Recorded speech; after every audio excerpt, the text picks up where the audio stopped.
ఈరోజు మనం ఇక్కడ కొద్ది రోజులు భూమి మీద జీవిస్తున్నాం. ఒక రోజు వస్తుంది, అప్పుడు మన పిలుపు రావచ్చు, లేదా దేవుడి రెండవ రాకడ రావచ్చు. యేసుప్రభుది యేసుప్రభు రెండవ రాకడ అంటూ జరిగితే మనం ఉండగానే ఇక మనం కన్ను మూసే అవసరం లేదు. మన శరీరం మార్పు చెందుతుంది. దీనికి ముంగుర్తుగా ఇద్దరు వ్యక్తుల్ని దేవుడు శరీరంతోనే తీసుకున్నాడు. వాళ్ళలో మొదటివాడు హనోకు ఈ శరీరంతోనే ఎత్తబడ్డాడు. రెండవ వాడు ఏలియా కూడా శరీరంతోనే ఎత్తబడ్డాడు. హనోకు స్టోరీ ఏమో ఆదికాండం 5వ అధ్యాయంలో ఉంటుంది. ఏలియా స్టోరీ ఏమో 2 రాజుల గ్రంథము 2వ అధ్యాయంలో ఉంటుంది. నేను చెప్పిన మ్యాటర్ జస్ట్ రిఫరెన్స్ గుర్తు రాసుకోండి. వీళ్ళిద్దరిని ప్రభు శరీరంతోనే తీసుకున్నాడు. అలాగే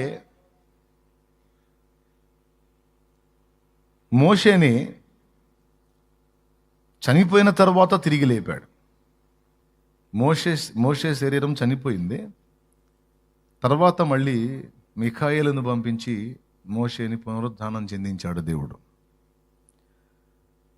యేసు ప్రభు కూడా చనిపోయి 3వ నాడు తిరిగి లేచాడు. ఇక్కడ 2 కనపడతాయి పునరుద్ధానాలు. ఒకటేమో శరీరంతో కొనిపోబడటం, ఒకటేమో శరీరం మరణించి తిరిగి లేవటం. భూమి మీద ఉన్నటువంటి భక్తులందరూ కూడా ఈ 2 అనుభవాలని చవి చూస్తారు. ఏలియా హనోకులు శరీరంతో ఎత్తబడ్డారు అన్నాను నేను. మరి దేవుని వాక్యం చెప్పింది రక్తమాంసములు దేవుని రాజ్యమును స్వతంత్రించుకొననేరవు అని. మరి రక్తమాంసాలు దేవుని రాజ్యాన్ని స్వతంత్రించుకొననేరన్నప్పుడు మరి రక్తమాంసాల శరీరంతో వీళ్ళు ఎలా వెళ్ళారు? ఒకటి, ఏలియా ఎత్తబడ్డ తర్వాత ప్రవక్తల శిష్యులు వచ్చి ఎలీషాతో అంటారు, యెహోవా నీ గురువు యొక్క శరీరాన్ని ఎత్తాడు పైకి, సుడిగాల్లో తీశాడు కదా పైకి, ఆ ఆత్మను తీసుకొని బాడీని ఎక్కడో పడేసి ఉంటాడు, మేము వెతకమంటావా అంటారు. బాగా వినండి. అదే 2 రాజుల గ్రంథం 2వ అధ్యాయంలోనే ఉంటుంది ఈ మ్యాటర్. అప్పుడు ఎలీషా అంటాడు, మీరు వెతకండి, మీరు వెతికినా మీకు దొరకడు అంటాడు. చూస్తారా వచనం? చూడండి ఒక్కసారి. 2 రాజుల గ్రంథం 2 రాజుల గ్రంథము 2వ అధ్యాయము 16వ వచనం. అది 16వ వచనం ఒక్కసారి చదవండి. నేను ప్రార్థన చేసి ఇక ఉపదేశం మొదలు పెడతాను. చూడండి ఒకసారి. అతనితో ఇట్లనిది, ఇదిగో నీ దాసులమైన మా యొద్ద 50 మంది బలము గలవారు ఉన్నారు. మా మీద దయ ఉంచి నీ గురువును వెదకుటకు వారిని పోనిమ్ము. యెహోవా ఆత్మ అతన్ని ఎత్తి ఈ యొక్క పర్వతం మీదనైనను లోయ ఎందైనను వేసియుండునేమో అని మనవి చేయగా, పర్వతం మీదైనా లేకపోతే ఏదన్నా లోయలోనన్నా వేసుంటాడు. యెహోవా ఆత్మ అతన్ని ఎత్తి పర్వతం మీద పడేసి ఉండొచ్చు, లేదా లోయలో పడేసి ఉండొచ్చు. ఆత్మను తీసుకున్న బాడీని పడేసి ఉంటాడు అని మరి ఇశ్రాయేలుకి ఎంత సేవ చేసినటువంటి దైవజనుడు ప్రవక్త అయినటువంటి ఏలియా బాడీ ఎక్కడో ఒక అనాథ శవం లాగా పడుంటే ఏం మర్యాద? మా దగ్గర 50 మంది బలము గలవారు ఉన్నారు. ఈ మొత్తాన్ని కూడా జల్లెడబట్టగలిగిన వాళ్ళు, కొండలెక్కగలరు, లోయలు దిగగలరు. అలాంటి వాళ్ళని ఒక 50 మందిని దించుతాము. వాళ్ళు మొత్తం వెతుకుతారు. నీ గురువు బాడీ ఎక్కడన్నా ట్రేస్ అవుట్ అవుద్దేమో వెతుకుతారు. దొరికితే తెచ్చి ఆయన్ని గౌరవనీయంగా ఖననం చేద్దామని వాళ్ళ ఆలోచన. మా దగ్గర 50 మంది ఉన్నారు, సెలవివ్వయ్యా ఎలీషా అన్నారు. శిష్యుడిని అడిగారు గురువు గురించి. అప్పుడు ఎలీషా అన్నాడు, అరే దేవుని ప్రణాళిక వేరు నాయనా, మీకు తెలియదు. నా గురువు ఆత్మను తీసుకొని శరీరాన్ని పడేయటం కాదు, శరీరంతో సహా తీసేసుకున్నాడు. అతడు ఒప్పవలసినంత బలవంతము చేసి వారు అతన్ని బతిమాలగా అతడు పంపుడని సెలవిచ్చెను. బాగా బలవంతం చేశారు. అట్లా కాదయ్యా, అయ్యా నీ గురువు అయ్యా, ఎంత చెడ్డ నీ గురువు అయ్యా, గొప్పోడయ్యా, కాబట్టి అవకాశం అయ్యా వెతకటం ఏ తప్పేముందయ్యా, వెతికితే తప్పేముందయ్యా, ఏమో దొరకొచ్చేమో అంటే ఎలీషా చూశాడు కదా ఆయన వెళ్ళిపోవటం. ఆయన అంటాడు అవసరం లేదురా బాబు అంటాడు, వీళ్ళు అంటారు కాదు కాదు అట్లా కాదయ్యా. సరే మీ ఇష్టం, మీ ఇంట్రెస్ట్, మీ ప్రేమ అని వదిలేస్తాడు. వాళ్ళు పోయి వెతికి వెతికి వెతికి తిరిగి వస్తారు. అప్పుడు ఎలీషా చెప్తాడు నేను చెప్పలేదా. ఎలీషా ఏమంటాడు చూడండి. కనుక వారు 50 మందిని పంపిది, వీరు వెళ్లి 3 దినములు అతన్ని వెతికినను 3 రోజులు తిరిగారండి, ఆ బాడీ దొరికిద్దేమోని. అతడు వారికి కనబడకపోయెను. వారు ఎరికో పట్టణమందు ఆగి ఉన్న ఎలీషా యొద్దకు తిరిగి రాగా అతడు వెళ్ళవద్దని నేను మీతో చెప్పలేదని వారితో అనెను. అది గురువు సంగతి శిష్యుడికి తెలిసిద్ది, నీకేం తెలిసిద్ది, నీకేం తెలిసిద్ది. కళ్ళారా చూశాడు ఆయన పరమునకు ఆరోహణం అవ్వటం. ఏం అనుభవాలండి. ఇది ఒక్క ఏలియా విషయంలోనే కాదు, హనోకు విషయంలో కూడా ఇదే జరిగింది. హనోకుని కూడా శరీరంతోనే తీసుకుని పోయాడు. ఇప్పుడు నా పాయింట్ ఏంటంటే శరీరం డైరెక్ట్గా వెళ్ళిపోయిందా లేకపోతే ఏదన్నా జరిగిందా అంటే, శరీరము మార్పు చెందుతుంది. అది ఎంత స్పీడ్గా అంటే 1 కొరింథీ పత్రిక 15వ అధ్యాయము 52వ వచనం నుంచి ఒక్కసారి కిందికి చదివితే మీకు క్లియర్గా ఉంటుంది చూడండి. సహోదరులారా నేను చెప్పున్నది ఏమనగా రక్త మాంసములు దేవుని రాజ్యమును స్వతంత్రించుకొన నేరవు. అద్దుగదుగా అక్కడ ఉంది చూడండి. క్షయత రక్త మాంసములు దేవుని రాజ్యమును స్వతంత్రించుకొన నేరవు, క్షయత అక్షయతను స్వతంత్రించుకొనదు. ఇదిగో మీకు ఒక మర్మము తెలుపుచున్నాను. మీకు ఒక మర్మం చెప్తున్నానయ్యా. మనమందరము నిద్రించము గాని. మనమందరము నిద్రించము గాని అంటే అర్థం ఏంటో తెలుసా? మనమందరము చనిపోము గాని నిమిషములో ఒక రెప్ప పాటున, నిమిషములో అని మళ్ళీ క్లారిటీ ఇస్తున్నాడు. ఒక రెప్ప పాటున, కడబోరం రోగగానే మనమందరము మార్పు పొందుదము. ఒక క్షణములో కూడా తక్కువ టైమే సరిపోతుంది రెప్పగొట్టడానికి. ఒక క్షణములో కనీసం 3 మారు రెప్పగొట్టొచ్చు. ఒక క్షణములో కూడా, క్షణం అంటే ఒకటి క్షణం, 2 రెండో క్షణం, 3 మూడో క్షణం, 4 నాలుగో క్షణం, ఇంత టైం. 1 అంటే ఒక క్షణం. ఈ 1 అనే లోపు 3 సార్లు రెప్పగొట్టచ్చు. అంటే నిమిషములో ఒక రెప్ప పాటున అన్నాడు. నిమిషములో ఒక రెప్ప పాటున మనం ఏం చేస్తామట? కడబోరం రోగగానే మనమందరము మార్పు పొందుదాము. అది లెక్క. మనమందరము మార్పు పొందుదుము అన్నాడు. ఇది ఎలా జరుగుతుంది అన్న డౌట్ మనకు లేకుండా 2 బైబిల్లో పెట్టాడు. హనోక్ ఎలా ఎత్తబడ్డాడో, ఏలియా ఎలా ఎత్తబడ్డాడో, ఎత్తబడ్డప్పుడు వాళ్ళ బాడీస్ ఎలా మార్పు చెందినాయో అలాగా మీ బాడీస్ మార్పు చెందుతాయి. అది కూడా ఏ టైంలో? నిమిషం కూడా పట్టదట, అండ్ సెకండ్ కూడా పట్టదు, రెప్పపాట్లో.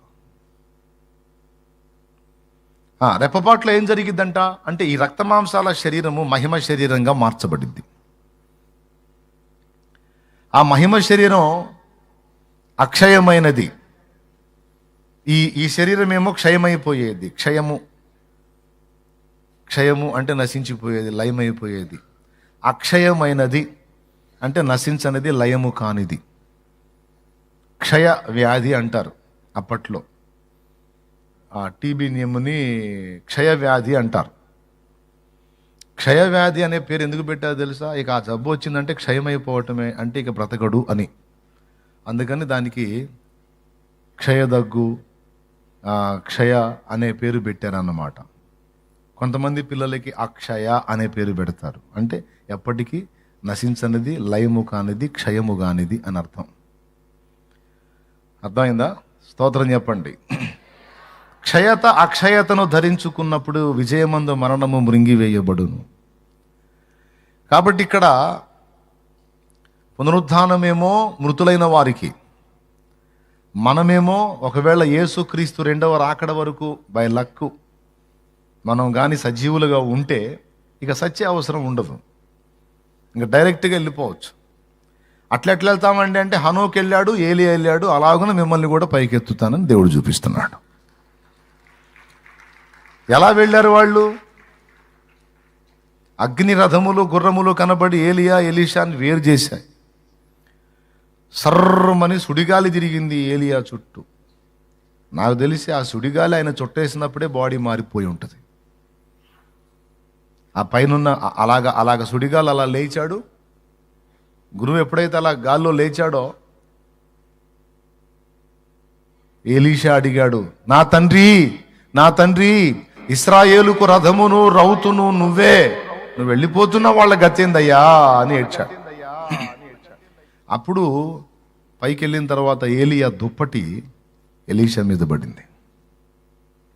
అప్పుడు ఎలీషా ఆ గొంగళి దుప్పటి తీసుకొని భుజాన్ని వేసుకొని దాన్ని యోర్దాను కొట్టినప్పుడు దాంతో 2 పాయలయ్యి దారిచ్చింది.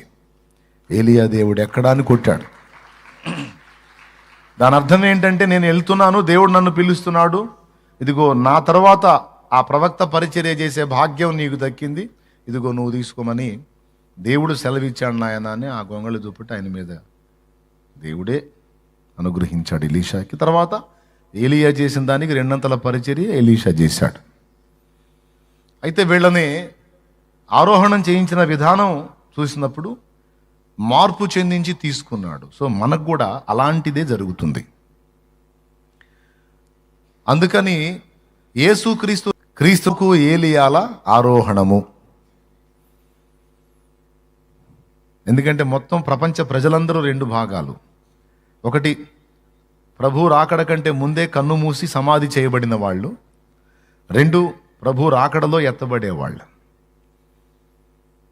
ఒకవేళ సమాధి చేయబడ్డారనుకో, ప్రభునందు నిద్రించి, యేసుక్రీస్తు 2వ రాకడలో ఏం జరిగిద్దంటే, ఈ సమాధులన్నీ తెరవబడి మట్టిలో మట్టిగా కలిసిపోయినటువంటి ఆ దేహములన్నీ కూడా మళ్ళీ అక్షయ శరీరాలుగా లెగుస్తాయి. అది అది అది అది క్రైస్తవ నిరీక్షణ, క్రైస్తవ విశ్వాసం. అర్థమైందా? వాళ్ళకు ముందే చెప్పుకోండి, అరే బాబు నన్ను అందరిలాగా చేయొద్దు, నా లైఫ్ ప్రత్యేకం, నా కార్యక్రమం కూడా ప్రత్యేకంగానే ఉండాలరా అని చెప్పి మీ పిల్లలకు ముందే చెప్పుకోమని చెప్పాను నేను. దేవునికి స్తోత్రం కలుగును గాక. అర్థమైందా? మందికి చెప్పండి ఉన్నప్పుడే. అప్పుడు రేపు తీరా ఆ బాడీ దగ్గరికి వచ్చినప్పుడు లేదు, రే నాకు చెప్పిందిరా అని వాళ్ళే కొట్టుకు సత్తారు. కొట్టుకు సచ్చి ఒక అండర్స్టాండింగ్కి వచ్చి మొత్తానికి పెడతారు. దేవునికి స్తోత్రం. ఎందుకంటే భయం, మళ్ళా అన్యులకు భయం ఉంటుంది. చచ్చిపోయిన కోరిక తీర్చకపోతే మళ్ళీ దెయ్యమే నాకు పట్టిద్దేమో, అసలు ముందే నాకు చెప్పింది. ఏమని చెప్పింది? అరే నేను పోతే పెట్టాలి, నన్ను కానీ అందరిలాగా చేశారంటే రే మీకు పడతా జాగ్రత్త అని చెప్పింది. అది లేనిపోయింది, నాకు చెప్పింది. నీకు చెప్పిందా? నాకు కూడా చెప్పిందిరా. మీ మాట ఎవరి మాట ఉన్నా, మన ఆచారం మనకు ఆచారాన్ని పిండా కూడా లేదు, మాకు చెప్పింది లేనిపోయింది, మాకు పడితే వదిలే పెడదామని వాళ్ళే తన్నుకులాడి పెడదాం. అది ముందే చెప్పుకో. దేవునికి స్తోత్రం. అన్న ఒకవేళ పెట్టకుండా కట్టెల్లో కాల్చి పడేస్తే ఏం భయపడొద్దు, కాల్చినా సరే బూడిద ఉంటుందిగా, ఆ బూడిదని మళ్ళీ లేపుతాడు ఆయన. శేషము ఖాయం. దేవుడు సృష్టిలోనికి ఉనికిలోనికి తెచ్చిన దాన్ని లేకుండా చేయటం సాధ్యం కాదు సుమా. దాని ఆకారాలు మార్చగలమే కానీ దాన్ని లేకుండా చేయలేము. ఈ పేపరే ఉంది తమ్ముడు, దీన్ని లేకుండా చేయగలవా? నీకు చేతనైంది ఫైనల్గా ఏందో తెలుసా? కాల్చటం.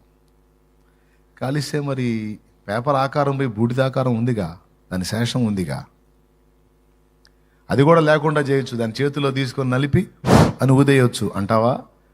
ఆ ఊదితే అణువు పరమాణువుల రూపంలో ఛిద్రమై అదంతా గాలిలో నిక్షిప్తమై ఉందిగా. ఒక ఆకారాన్ని నుంచి ఇంకొక ఆకారానికి నువ్వు మార్పు చెందించగలవే కానీ, ఒక ఆకారం నుంచి ఇంకొక ఆకారానికి నువ్వు రూపాంతరపరచగలవే కానీ అది పూర్తిగా లేకుండా చేయటం మాత్రం నీ వల్ల కాదు. ఏ నరుడి వల్ల కాదు, ఏ వస్తువుని కూడా లేకుండా చేయలేరు. అలాగే దేవుడు సృష్టిలో సృష్టించి పెట్టని దాన్ని వాళ్ళు తమంతటా తాము సృష్టించుకోలేరు.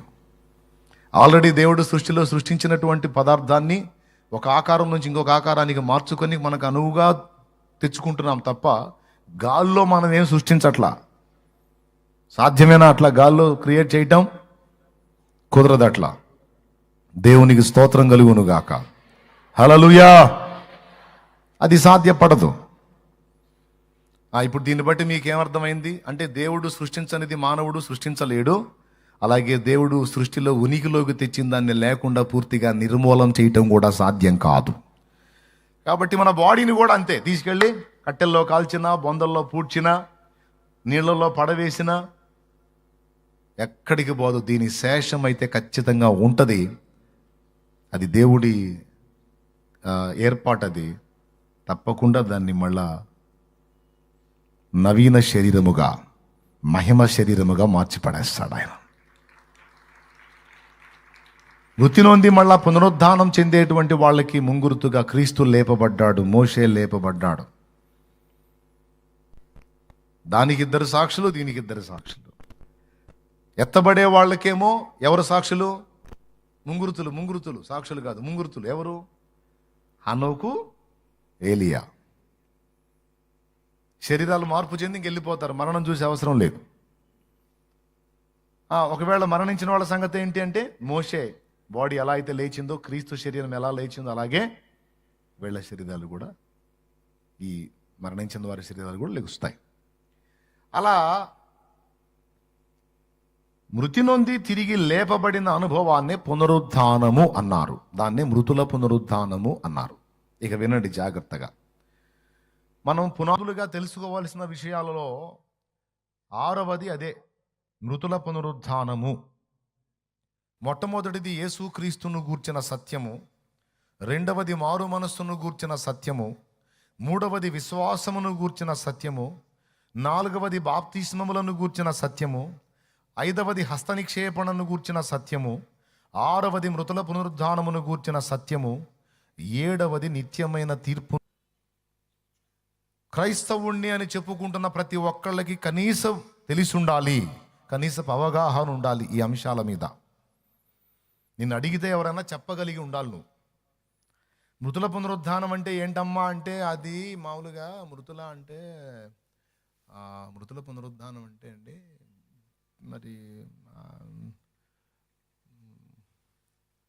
ఏదో చెబుతారండి చర్చిలో, ఏదో చెబుతారు. చాలామంది కూడా చాలాసార్లు చెప్పాడు, గుర్తులేదు. పునరుద్ధానం అంటే మరి శుక్రవారం వస్తారా, ఉంటాడన్నా మాట్లాడిస్తాను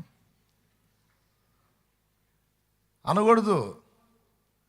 మృతుల పునరుద్ధానం అంటే ఏంటి? మీరు పునరుద్ధానం అంటారు కదా, అంటే ఏంది? ఆకుల్లో కిడ్నీ సంబంధిత వ్యాధులకు పనికొచ్చే ఒక ఆకు ఉంది, దాని పేరు పునర్నవ. పునర్నవ ఆకు మన దగ్గర సమృద్ధిగా ఉంటుంది, మన సమాజాల్లో సమృద్ధిగా ఉంటుంది పునర్నవ ఆకు. ఒరిజినల్గా ఆకును తెచ్చుకొని కాస్త ఆయుర్వేద పద్ధతిలో దాన్ని శుద్ధి చేసుకొని పునర్నవ ఆకుని కానీ క్రమక్రమంగా తీసుకుంటే కిడ్నీ సంబంధిత వ్యాధులు పోతాయి. నెట్లో మీరు సెర్చ్ చేసుకొని చూసుకోవచ్చు. దాని పేరు పునర్నవ. అది వినియోగిస్తే చాలా వరకు కిడ్నీ సంబంధిత ఇన్ఫెక్షన్స్ కానీ అన్నీ పోతాయి, క్లియర్ అవుతాయి. దాని పేరు పునర్నవ. ఈ పునర్నవ అనే పేరు ఎలా వచ్చిందో తెలుసా? దానికి నవ అంటే క్రొత్తది, అంటే మరలా, పునర్నవ అంటే మరలా క్రొత్తదగుట. ఈ ఆకు ఎలా ఉంటుంది అంటే పైన పచ్చగా ఉంటుంది, దాన్ని అలా తిప్పితే తెల్లగా ఉంటుంది అడుగు. ఒక పక్కేమో వైట్ ఉంటుంది కింది భాగం, పై భాగం ఏమో పచ్చగా ఉంటుంది. మన సమాజాల్లో చాలా దొరుకుతుంది అది. దాన్ని తెచ్చుకొని పప్పులో కూడా పెట్టుకొని తింటారు, తెలుసా మీకు? మరి వెనకటోళ్ళు అంత బాగా బతికారు, 90 ఏళ్ళు 100 ఏళ్ళు లెక్క లేకుండా బతికారంటే కారణం ఏంటో తెలుసా? బోల్డ్ అన్ని ఉన్నాయి. వరుసగా చెప్పమంటారా? అప్పుడు వాళ్ళకి వాష్రూమ్స్ లేవు. పొద్దున్నే చెంబు తీసుకొని బయలుదేరాడంటే కిలోమీటర్ నడుస్తాడు. ఈ కిలోమీటర్ నడకలో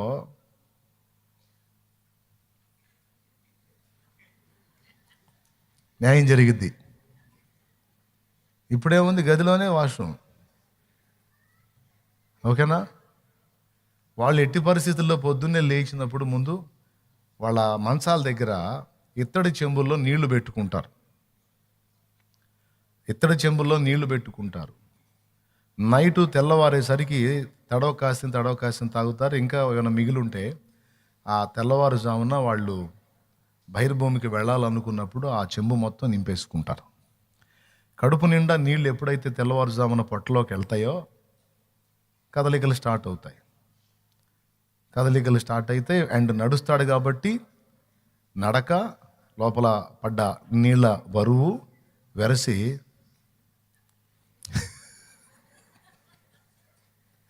దేవునికి స్తోత్రం.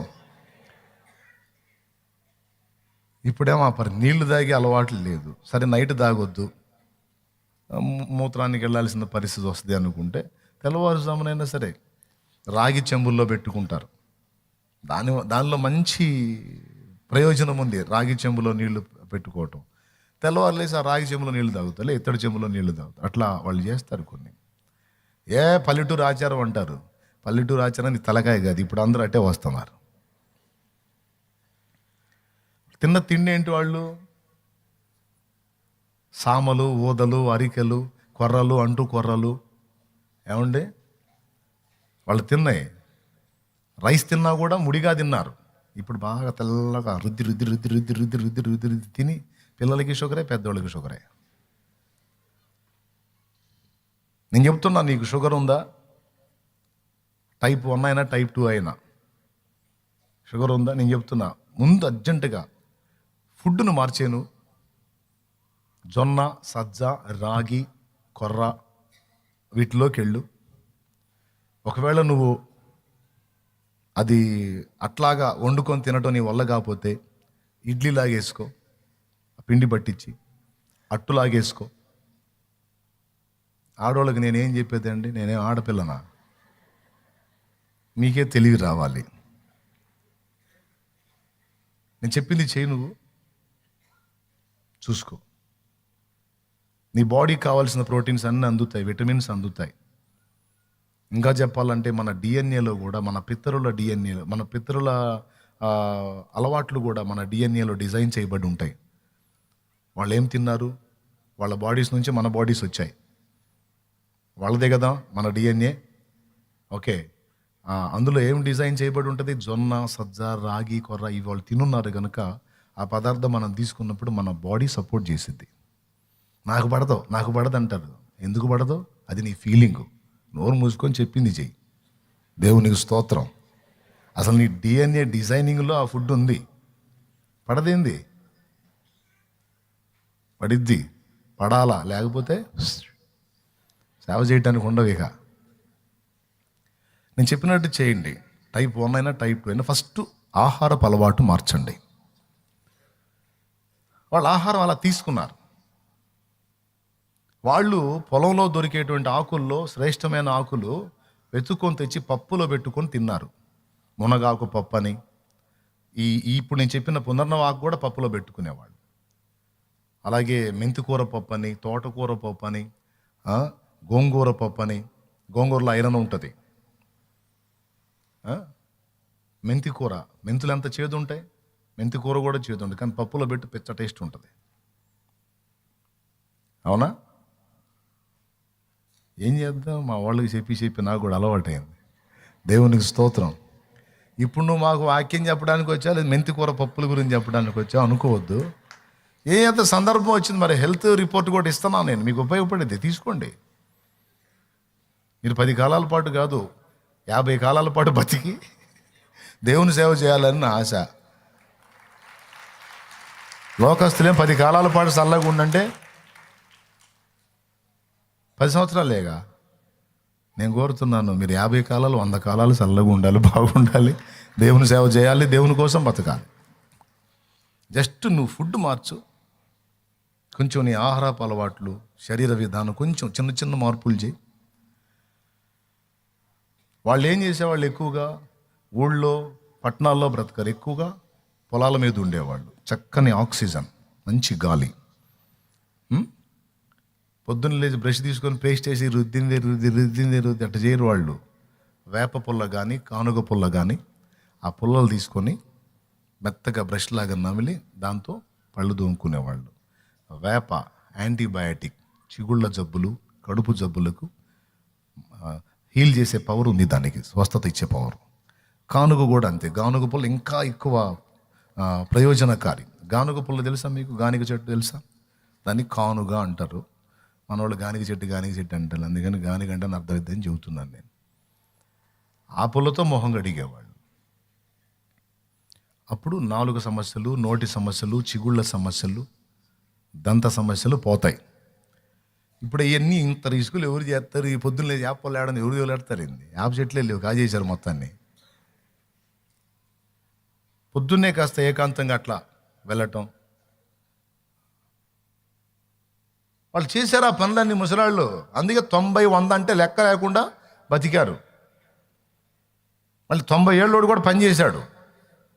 ఇక్కడ 30 రాగానే కూర్చుంటే లేవలేక లేస్తే కూర్చోలే సత్తున్నారు. 70 ఏళ్ళ ముసలమ్మ కూడా బట్టలు తీసుకొని పెద్ద పెద్ద దుప్పట్లు మడతేసి బండకేసి బాగుతుంటే పెళ్ళా పెళ్ళా సౌండ్ వస్తుంది బజార్ మొత్తం. ఇప్పుడేమో కానీ 20 లేవు. మరే బట్టలు పిండలేకపోతున్నాయి, చేతులే చచ్చిపడిపోతున్నాయి. అందుకే మిషన్ కావాలి నాకు. ఏడాడు దరిద్రం తీసుకెళ్ళి ఆ డబ్బాలు వేయటం, స్విచ్ నొక్కటం, అదే గిరా గిరా గిరా తిప్పిద్ది. సగం పోయిద్ది, సగం పోదు. అట్నే ఇస్త్రీ కొట్టి ఇస్తారు, వేసుకొని ఆయన. ఏందమ్మా అయితే ఇక్కడే ఉందంటే, పోలేదా, మిషన్ మంచిది కాదు, ఈసారి ఇంకోటి మార్చి తెచ్చుకుందాను.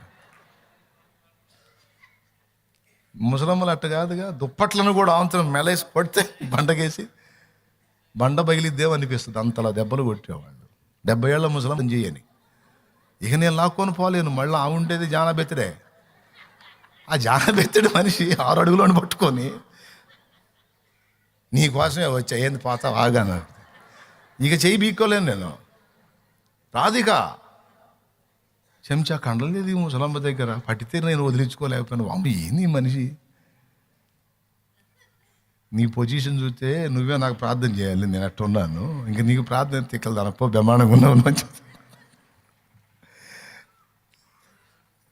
వాళ్ళ ఆహార వ్యవహారాలు అద్భుతంగా ఉన్నాయి. తొందరపడి మెడిసిన్ వాడరు వాళ్ళు. ఎంతో ఇబ్బంది అనిపిస్తే దాని జోలికి పోతారు, కానీ సాధ్యమంత వరకు పదార్థాల్లోనే. చిన్నులపై గర్భాలు ఒలుచుకొని ఆవంతో నోటు వేసుకొని నవిలేవాళ్ళు. చిన్నులపై వాసన తగిలితేనే కిలోమీటర్ పరిగెత్తుతాం మనం. చిన్నప్పుడు ఆముదం చిన్నులపై కాసి పోసేవాళ్ళు. పిల్లలకి మందం చేయకుండా వాంపాలు దినుసులు పోసేవాళ్ళు. చింతపండు, సున్నాముఖి ఆకు 2 కలిపి నూరి అప్పుడప్పుడు ఐస్ పుల్లలాగి ఇచ్చేవాళ్ళు, తినండి రా అని. తిన్న కాడి నుంచి ఇక పోవటమే. ఇవన్నీ గుర్తొస్తున్నాయి మీకు? గుర్తురాట్లేదా? దేవునికి స్తోత్రం కలుగునుగా. హల్లెలూయా. ఇక అంతే, 2 నెలలకు 3 నెలలకు ఆ పని చేసేవాళ్ళు. అంతా అయిపోయిన తర్వాత శుభ్రంగా క్లీన్ అయిపోయిందిగా చెక్ చేసుకునేవాళ్ళు. ఆ విధంగా పిల్లల్ని పెంచారు వాళ్ళు, అంత బాగా చేశారు వాళ్ళు. అంత నేను చెప్తున్నాను, నీకు నీ శరీరానికి ఆరోగ్యాన్ని కలిగించేవన్నీ కూడా ఆహార వంట దినుసుల్లో చేర్చారు. రక్తములో కొలెస్ట్రాల్ స్థాయిని తగ్గించే శక్తి చిన్న ఉల్లిలో ఉంది. ఎల్లిగడ్డలు, చిన్న ఉల్లి, అది కూడా గార్లిక్. దేవునికి స్తోత్రం. నేను చెప్పినట్టుగా మీరు యూజ్ చేసి చూడు, హార్ట్ స్ట్రోకులు బ్రేక్ అవుతాయి. హార్ట్ అటాక్స్ మీద ఇది అటాక్ చేసిద్ది. గుండె క్షేమం చిన్న ఉల్లిని పద్ధతిగా యూజ్ చేస్తే. ఇవన్నీ చెబితే మళ్ళీ వైద్య శాస్త్రం అంతా మీకు వివరించాల్సి వచ్చింది, కానీ ఉపయోగపడతాయి. జీర్ణ సంబంధిత సమస్యలు లేకుండా ధనియాలు, జీలకర్ర చక్కగా ఉపయోగపడతాయి. అన్నీ అందులోనే ఉన్నాయి. అల్లం ఒకదానికి ఉపయోగపడిద్ది, చింతపండు ఒకదానికి ఉపయోగపడిద్ది. మనకు అవసరమైన పదార్థాలన్నీ వంటగదిలో చేర్చారు వాళ్ళు. అదే నీకు చాలా వరకు వాటి వల్లనే నీకు హీల్ అయిపోతుంది. కానీ అసలు అవి పట్టించుకోరుగా. ఏ చిన్న బలహీనత కళ్ళు తిరిగి, లో బీపీ వచ్చి కళ్ళు తిరిగినా సరే ఆసుపత్రికి పోతారు. మొన్న ఒక తమ్ముడు చెప్తున్నాడు, లో బీపీ సమస్య అన్న, కళ్ళు తిరుగుతూ నేను ఆసుపత్రికి తీసుకెళ్ళాను. ఆ పిల్ల కొంచెం అబ్నార్మల్గా అనిపించింది, తీసుకెళ్తే 2 లక్షలు బిల్లు వేశారంట. 2 లక్షలు, అన్ని రిపోర్ట్స్ రాసి 2 లక్షలు తీసి ఇంటికి పంపించారంట. ఇట్లా చేశారన్నాడు. నేను ఆ బుడ్డ దాని దగ్గర పిలిచి చెప్పాను, ఎప్పుడు వస్తుందో నీకు అంటే టెన్షన్ వచ్చినప్పుడు వస్తున్నాను. టెన్షన్ వచ్చినప్పుడు నాకు కూడా వచ్చింది పిచ్చిదాన, అది లో బీపీ వచ్చినప్పుడు చిన్న చిన్న చిట్కాలు, ఈ చిటికిన వేళ్ళు ఉన్నాయా? అపస్మారక స్థితిలోకి వెళుతున్న వాళ్ళకి ఈ చిటికిన వేళ్ళు ఉన్నాయి చూడండి. ఈ చిటికిన వేళ్ళ దగ్గర ఈ బొటన వేలు గోటితో అట్లా కాసేపు ప్రెస్ చేస్తే వెంటనే బ్రెయిన్ కంట్రోల్లోకి వచ్చేస్తుంది. ఈ 2 చిటికిన వేళ్ళు ఈ చిటికిన వేళ్ళు పొట్ట ఉంది కదా, ఇక్కడ ప్రెస్ చేయాలి. కాసేపు 2 చిటికినలు పట్టుకొని అట్లా కాసేపు ప్రెస్ చేస్తే ఆటోమేటిక్గా లైన్లోకి వచ్చేస్తాయి. లేదు, అరకాళ్ళు అరచేతులు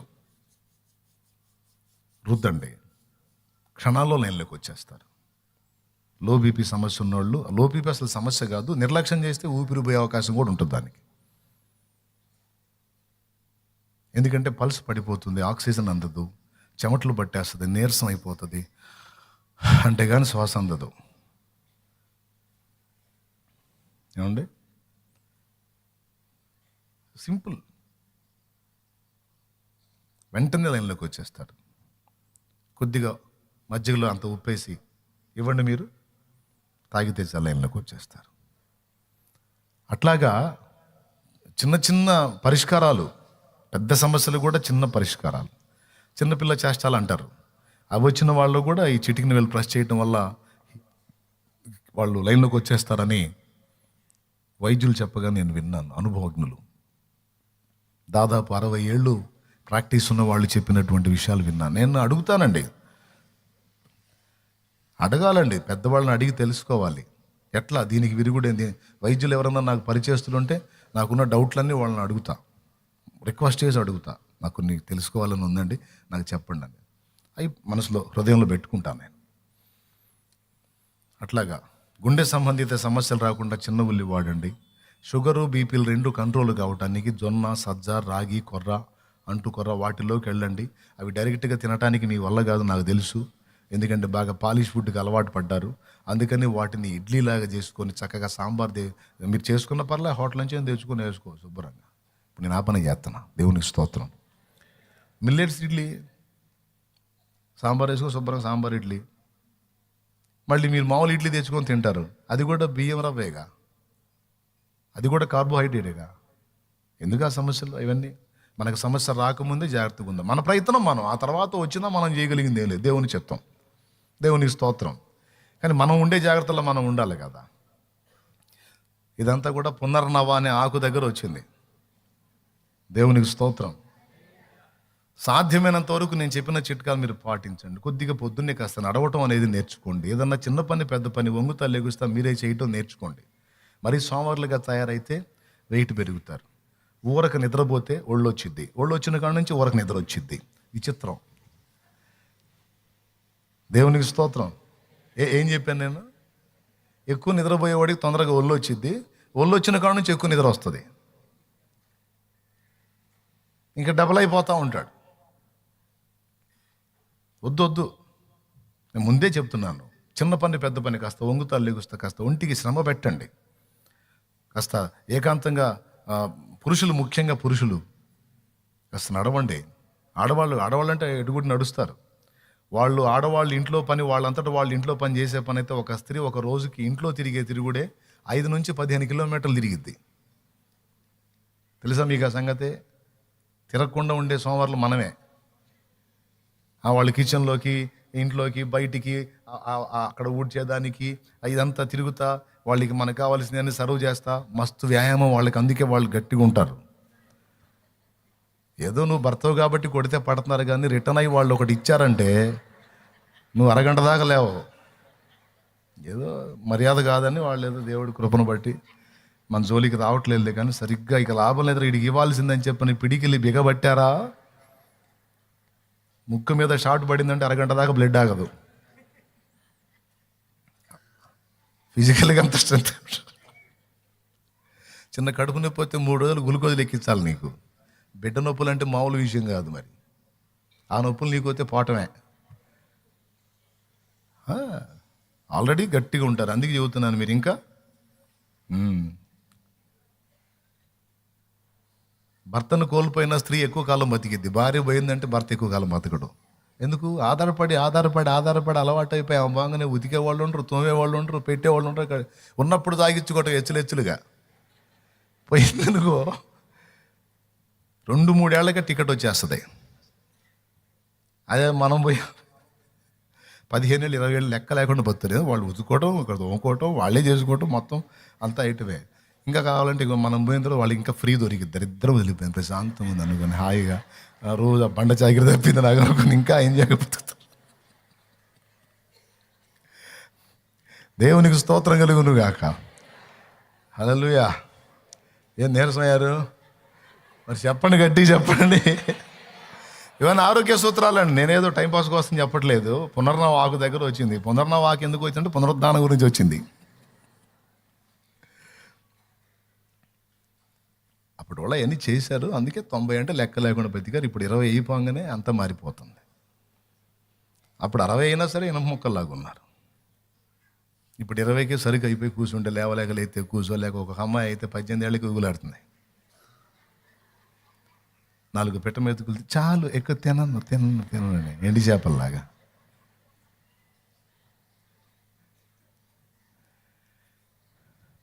మార్చుకోవాలి, తిండి తినాలి, గట్టిగా ఉండాలి, జాగ్రత్తలు తీసుకోండి. ఇంకేమన్నా అవసరమైతే అడగండి, సలహాలు చెప్తాను. నాకు తెలిసింది చెప్తా, దాచిపెట్టుకోను నేను. దేవునికి మహిమ.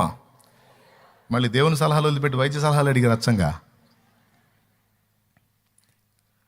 పునర్నవ అంటే మరలా క్రొత్తదగుట. పునరుత్థానము అంటే తిరిగి నిర్మించబడుట, తిరిగి ఉద్ధరించబడుట, తిరిగి లేచుట. పునరుత్థానము. ఈ పునరుత్థానం అనేది క్రైస్తవ విశ్వాసములో ఒక ప్రధానమైన అంశం. నువ్వు మారు మనసు పొంది బాప్తిస్మం ఎందుకు పొందుతున్నావు అని అడిగితే, పునరుత్థానమందు నేను లేవటానికి. యేసు చెప్పాడు, నా యందు విశ్వాసం ఉంచి నా శరీర రక్తంలో తిను త్రాగువాన్ని అంత్య దినమున నేను లేపుదును అన్నాడు. కాబట్టి మరణము తథ్యము గనుక ఆ మరణం అనేది జరగక మునిపే నేను నా పాపములన్నీ కడిగేసుకొని మారు మనసు పొంది రక్షణానుభవం పొంది ఆయన రక్తంలో కడగబడి నూతన పరచబడి వైద్య చిట్కాలు చెప్పగానే మా అమ్మ వచ్చి కూర్చుంటుంది. నాకేమన్నా పనికొత్తాయేమో అని. దేవునికి స్తోత్రం. హల్లెలూయా. ఏదో మంచి చెప్తున్నాడు, చిన్నులపాయలు అంటున్నాడు, ధనియాలు అంటున్నాడు, నాకేమో పనికి వస్తాయేమని. ఆ మామూలు మెయింటైన్ చేయదు హెల్త్ని. దేవుని కృప. పునరుత్థానము అనేది మనకు కీలకమైన అంశం. మీరు ఎంతమందికి దీని గురించి తెలుసు? మీరు ఎంతమంది అసలు ఆ విషయంలో కలగంటున్నారు, ఆ విషయంలో ఎదురు చూస్తున్నారు? అదేదో ఊరక ఆలోచనో కలో కాదు, వాస్తవం. ఎందుకంటే మోషేని లేపాడు, యేసు కూడా లేచాడు. చనిపోయాడని సిలువ మీద నుంచి దించారు, సమాధి చేశారు. మళ్ళీ ఎవరన్నా మనుషులు ఎత్తుకొని పోకుండా బండ వేశారు సమాధికి అడ్డంగా. ఒక పెద్ద రాతి బండను, తొలిపించిన బండను అడ్డం పెట్టి దాన్ని ఎవడు ముట్టకుండా గొలుసులు వేసి సీల్ వేశారు. రోమా గవర్నమెంట్ సీల్ వేసిందంటే దాన్ని టచ్ చేయకూడదు. టచ్ చేస్తే వాళ్ళు లేపేస్తారు.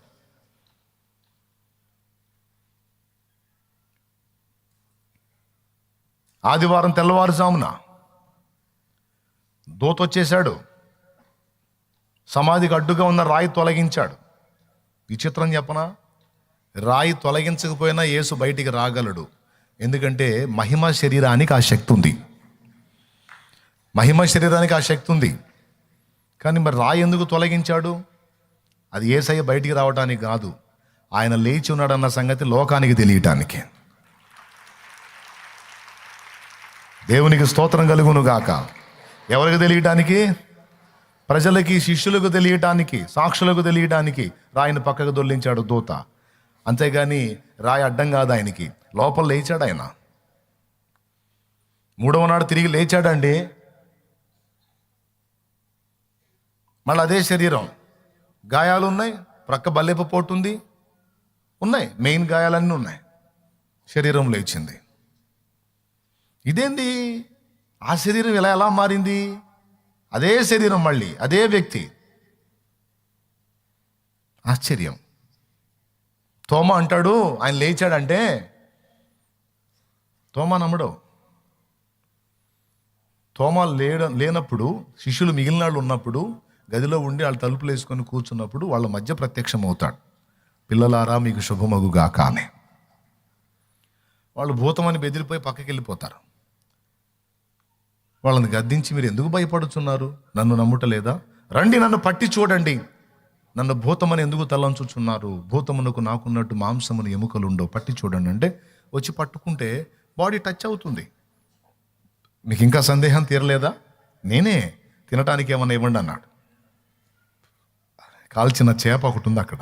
ఆ చేపను ఆయనకి ఇస్తే దాన్ని వాళ్ళ ముందు తిన్నాడు.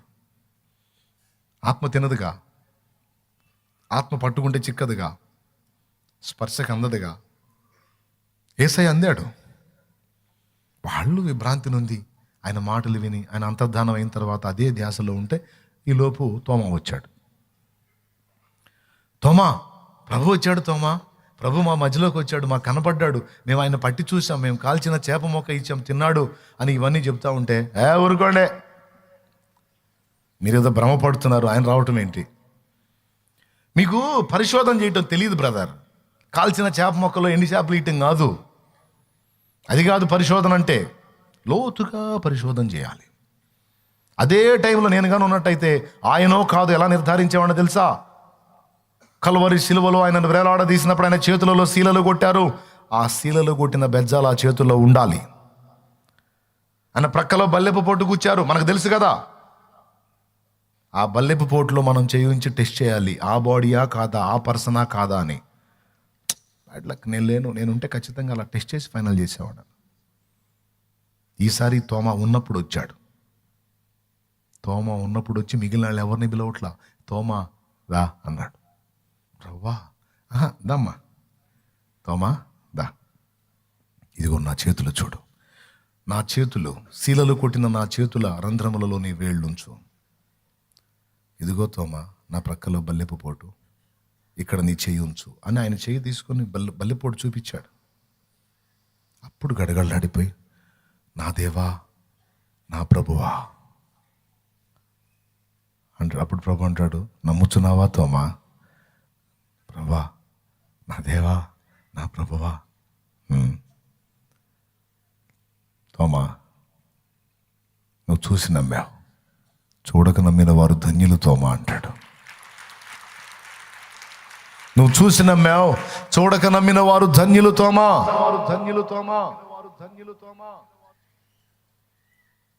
యేసు ప్రభు పునరుత్థాన శరీరంతో వాళ్ళ ముందు ప్రత్యక్షమయ్యాడు. మనకిచ్చిన వాగ్దానం ఏంటో తెలుసా? మన దీన శరీరమును ఆయన మహిమగల శరీరమునకు సమరూపు గలదానిగా చేయును. ఆయన ఎలాగైతే మహిమ దేహాన్ని ధరించుకున్నాడు, ఆయన యందు విశ్వాసం ఉంచి రక్షణానుభవంలోనికి వచ్చి ప్రభువుని చివరి వరకు విశ్వాసమందు స్థిరంగా ఉండి వెంబడించిన వారందరికీ ఆయన మహిమ శరీరములు ఇస్తాడో, రాకడ వరకు ఉంటేనేమో రెప్పపాట్లు మన దేహాలకు మార్పు జరిగిస్తాడు. ఒకవేళ ఈ లోపు మనం కన్ను మూస్తే మనకు మహిమ శరీరములు ఇచ్చి లేపుతాడు. అది ముందు జరిగేది. యేసుక్రీస్తు రెండవ రాకడలో. దీనిని పునరుత్థానం అంటారు.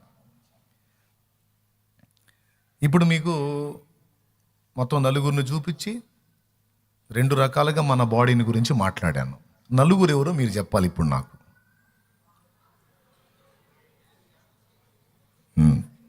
ఓకేనా? బాగా గుర్తుపెట్టుకున్నారు, పర్లా డెవలప్ అయ్యారు. 2 విషయాలు ఏం చెప్పాను? ఒకటేమో శరీరం ఎత్తబడుట, దానికి ముంగుర్తులు ఎవరు? రైట్. ఒకటి. రెండవది మృతులై తిరిగి లేవటం. అది మన విశ్వాసం, అది వాస్తవం. దీనికి సాక్ష్యం క్రీస్తు పునరుత్థానం. లేచాడు, లేచినాడురా, సమాధిని గెలిచినాడురా, లేచినాడురా సమాధిని. ఇదొకటే కాదు, జయ హే జయ హే జయ హే అనే పాటలో మరణపు కోటలో మరణమే సమసెను, మరణమే సమసెను, ధరణిలో జీవిత భయములు తీరెను, భయములు తీరెను. మరణపు కోటలో మరణమే సమసెను, మరణమే సమసెను, ధరణిలో జీవిత భయములు తీరెను, భయములు తీరెను.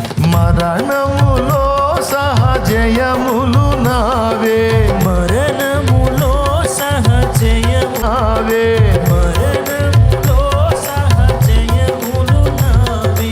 జయమని పాడెదను, నా విజయము పాడెదను. జయ హే జయ హే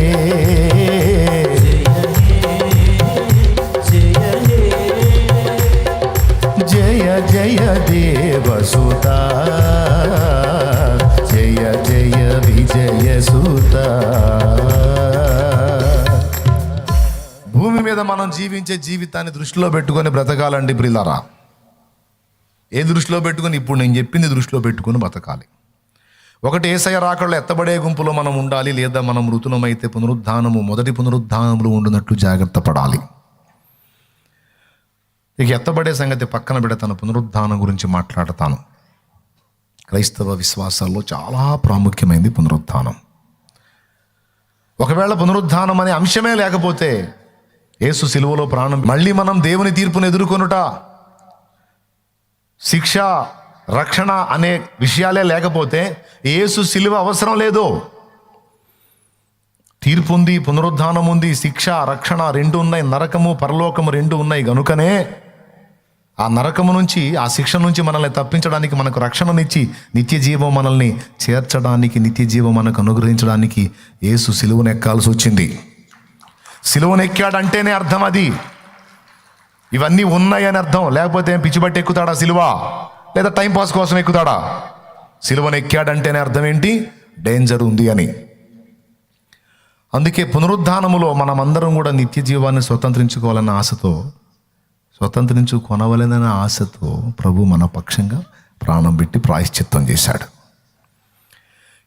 ఇప్పుడు ఇక కేవలం పునరుద్ధానాన్ని గురించి నేను 2 మాటలు మీకు వివరిస్తాను. బాగా వినండి. ఇంట్రెస్ట్గా ఉన్నారు కదా? 2 చేతులు ఎత్తి స్తోత్రం చెప్పండి. పునరుద్ధానం అంటే ఏంటి చెప్పండి? తిరిగి బ్రతికింపబడుట, మరలా లేచుట. ఓకేనా? మీరు కూడా నమ్ముతున్నారుగా? ఎంతమంది మారు మనసు రక్షణ పొందారో వారందరూ కూడా దీన్ని నమ్మే పొందారు. ఏమిటి నీ ఆశ అంటే, నేను తిరిగి లేపబడాలి, ప్రభుతో కూడా యుగ యుగాలు ఉండాలి. ఆమేన్. రైట్. అయితే పునరుద్ధానములు 2 విధములు, 2 సమయముల్లో జరుగుతుంది. ఎందుకంటే బైబిల్ మొత్తం కలిపి కూడా 2 పునరుద్ధానాల గురించే మాట్లాడింది. అంతకుముందు భక్తులు పునరుద్ధానం చెందారు, వాటి గురించి మాట్లాడలేదు. పునరుద్ధానాలు మొత్తం సార్వత్రికంగా జరిగే పునరుద్ధానాలు 2. ఇది రాసుకోండి. ఒకటి, మొదటి పునరుద్ధానము అన్నాడు.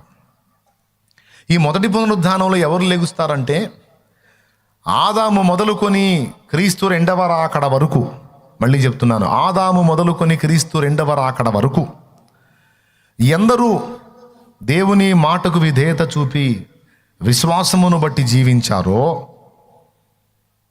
వారందరూ తిరిగి బ్రతికింపబడతారు, తిరిగి లెగుస్తారు. ఇది మొదటి పునరుద్ధానం. మరి అప్పటిదాకా వీళ్ళు ఏం చేస్తారు అంటే, గ్రంథంలో చెప్పాడు, తమ తమ ప్రయాసలు మాని వారు విశ్రమించుచున్నారు అని. మరి శరీరాలు మట్టిలో పెట్టబడ్డాయి. మరి ఆత్మలు ఎక్కడున్నాయి అంటే, ఆత్మలు పరదైసు అనే ఒక ప్రాంతం ఉంది, అందులో ఉన్నాయి. పరదైసు అనే ఒక ప్రాంతం ఉందండి. అది చాలా పెద్దది, కోట్లాది మంది వ్యక్తులు ఉన్న ప్రదేశం అది. పరదైసు అనే దానికి అర్థము దేవుని వనము లేక దేవుని తోట అని అర్థం. పరదైసు అంటే అదే అబ్బాయి, పరలోకము వేరు, పరదైసు వేరు.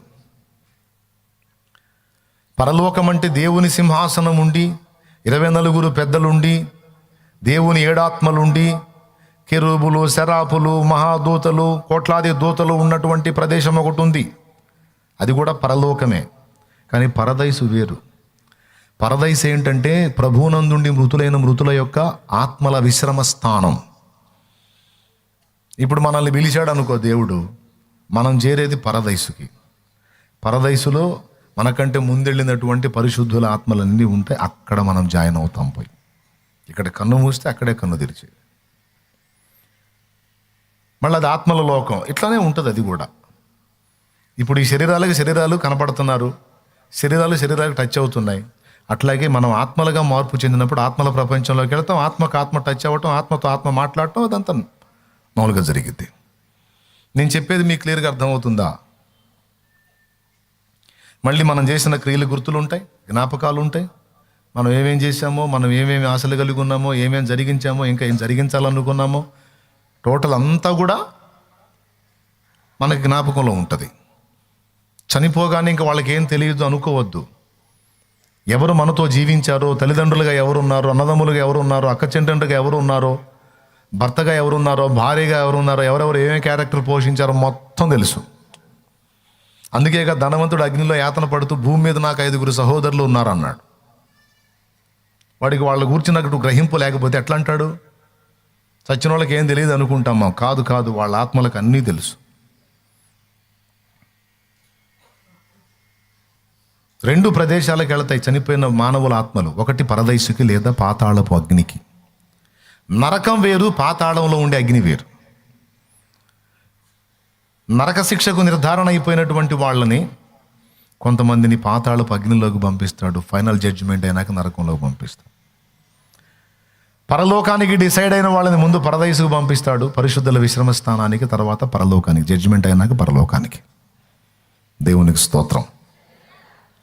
ఇదంతా అభూత కల్పన, కపోల కల్పితం అనుకోవద్దు. అక్షరాలా జరగబోతుంది. ఇది ఏం డౌట్ లేదు, అక్షరాలా జరగబోతుంది. ఎవ్వరూ దీన్ని త్రోసిపుచ్చవద్దు, తక్కువ అంచనా వేయొద్దు. దాని కొరకు మనం ప్రిపేర్ అవ్వాలి, దాని కొరకు మనం సిద్ధపడాలి. ఇక్కడ మనం పర్మనెంట్గా ఉండం.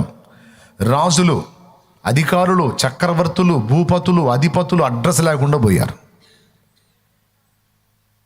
నాయకులు, రాజులు, రంగప్పల అడ్రస్ లేకుండా పోయారు. ఇప్పుడు ఉన్నోళ్ళు కూడా పోతారు, మనం కూడా పోతాం. ఎవరు ఉండం, అదైతే తిరుగులేదుగా.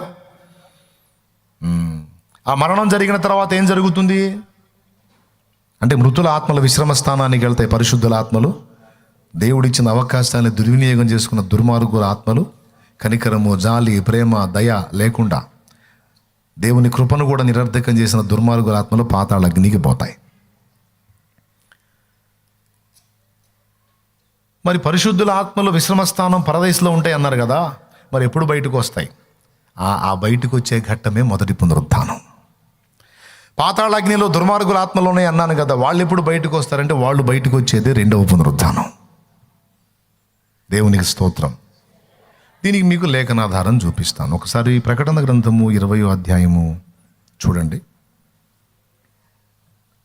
ప్రకటన గ్రంథము 20వ అధ్యాయానికి పదండి.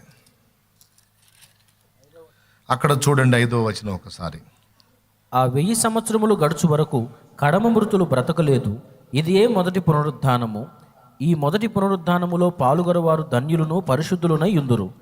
ఇట్టి వారి మీద 2వ మరణమునకు అధికారము లేదు. వీరు దేవునికిని క్రీస్తుకును యాజకులై క్రీస్తుతో కూడా 1000 సంవత్సరములు రాజ్యము చేయుదురు.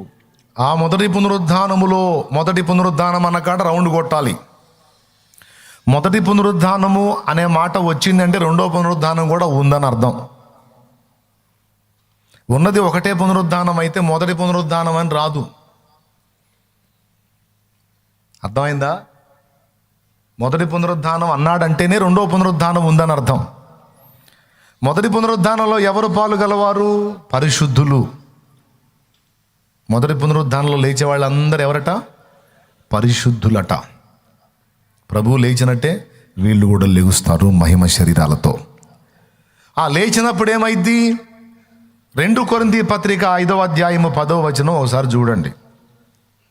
2 కొరింథీ 5:10. ఎందుకనగా ఒక్కసారి చూడాలి ఆ వచనం అందరూ కూడా. 2 కొరింథీ 5:10. ఎందుకనగా తాను జరిగించిన క్రియల చొప్పున అవి మంచివైనను సరే చెడ్డవైనను సరే దేహముతో జరిగించిన వాటి ఫలమును ప్రతివాడును పొందునట్లు మనమందరమును క్రీస్తు న్యాయపీఠం ఎదుట ప్రత్యక్షము ఇక్కడ ఎవరు అన్నాడు? మనుషులందరూ అనలా, మనమందరము అన్నాడు. మనము అంటే ఎవరు? సంఘము. ఎవరో కొరింథీలోనున్న సంఘానికి రాస్తున్నాడు ఆ లేఖ, అన్యులకు కాదు. క్రీస్తు రక్తములో కడగబడి పరిశుద్ధపరచబడి పరిశుద్ధులుగా ఉండుటకు పిలవబడిన వారని మొదలు పెడతాడు. పత్రిక ప్రారంభంలో 1 కొరింథీ పత్రిక 1వ అధ్యాయం 1వ వచనం ఒక్కసారి చదవండి.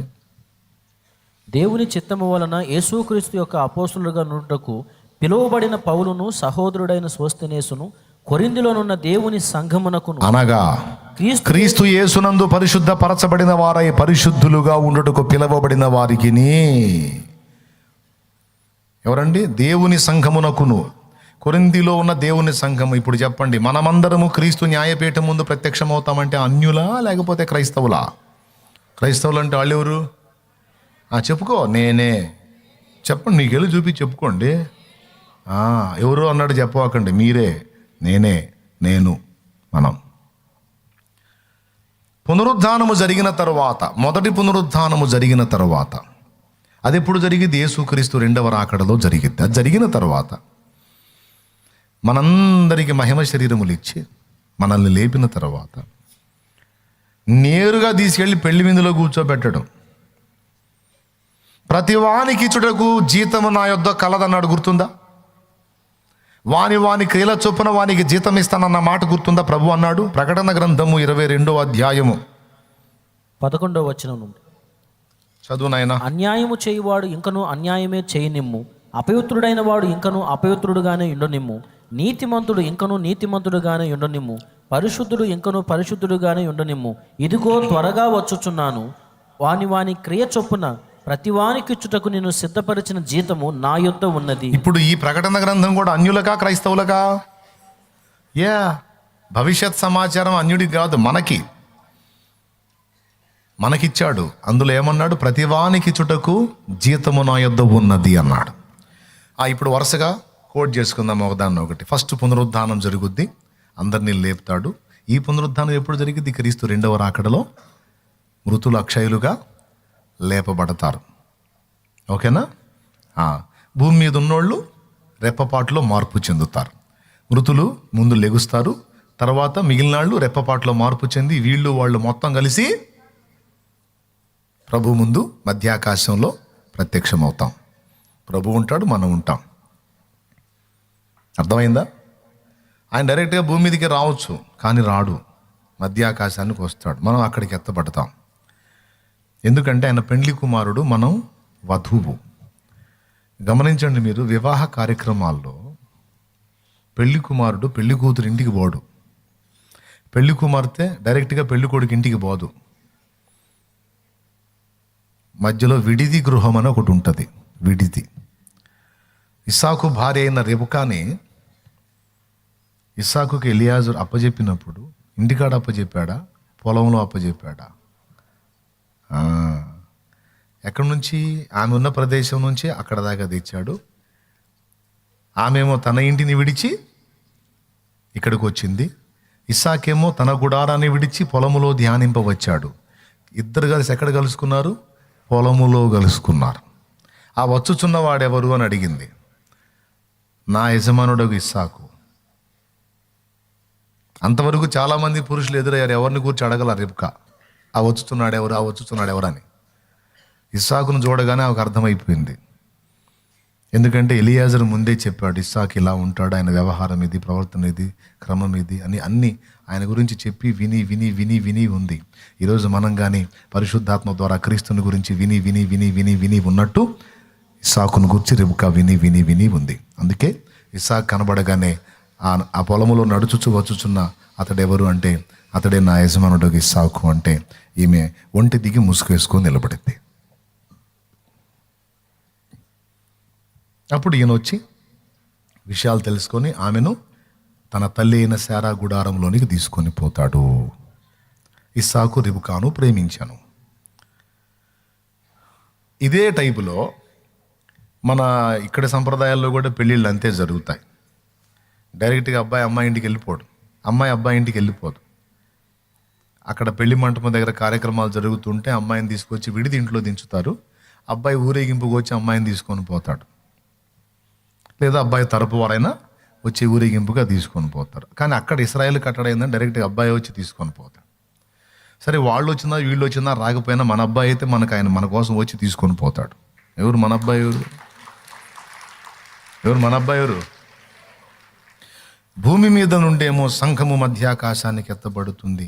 పరలోకము నుండి ప్రభువు ఆర్భాటముతో ప్రధాన దూత శబ్దముతో దేవుని బోరతో దిగివచ్చును. ఆయనేమో పరలోకం నుండి దిగి వస్తాడు, మనమేమో భూమి మీద నుండి ఎత్తబడతాం. ఆయన దిగుతాడు, మనం పైకి ఎక్కుతాం. ఇద్దరం ఎక్కడ జంక్షన్ అవుతాం? మధ్యాకాశంలో కలుసుకుంటాం. ఓకేనా? ఇప్పుడు మనందరం ఆదాము నుండి ఎంతమంది ప్రభువునందుండి మృతులయ్యారు? వాళ్ళందరూ లెగుస్తారు. ఓ అబ్బా, ఎవడో లెక్కింపజాలో ఒక పెద్ద సమూహం, కోట్ల మంది మొత్తం ఎదుర్కొంటాం. బాగుంది. ఇంక వెంటనే పెళ్ళి కాదు, తీర్పు. తీర్పు. యేసుక్రీస్తు రెండవ రాకడలో పరిశుద్ధులంతా ఎత్తబడ్డ తర్వాత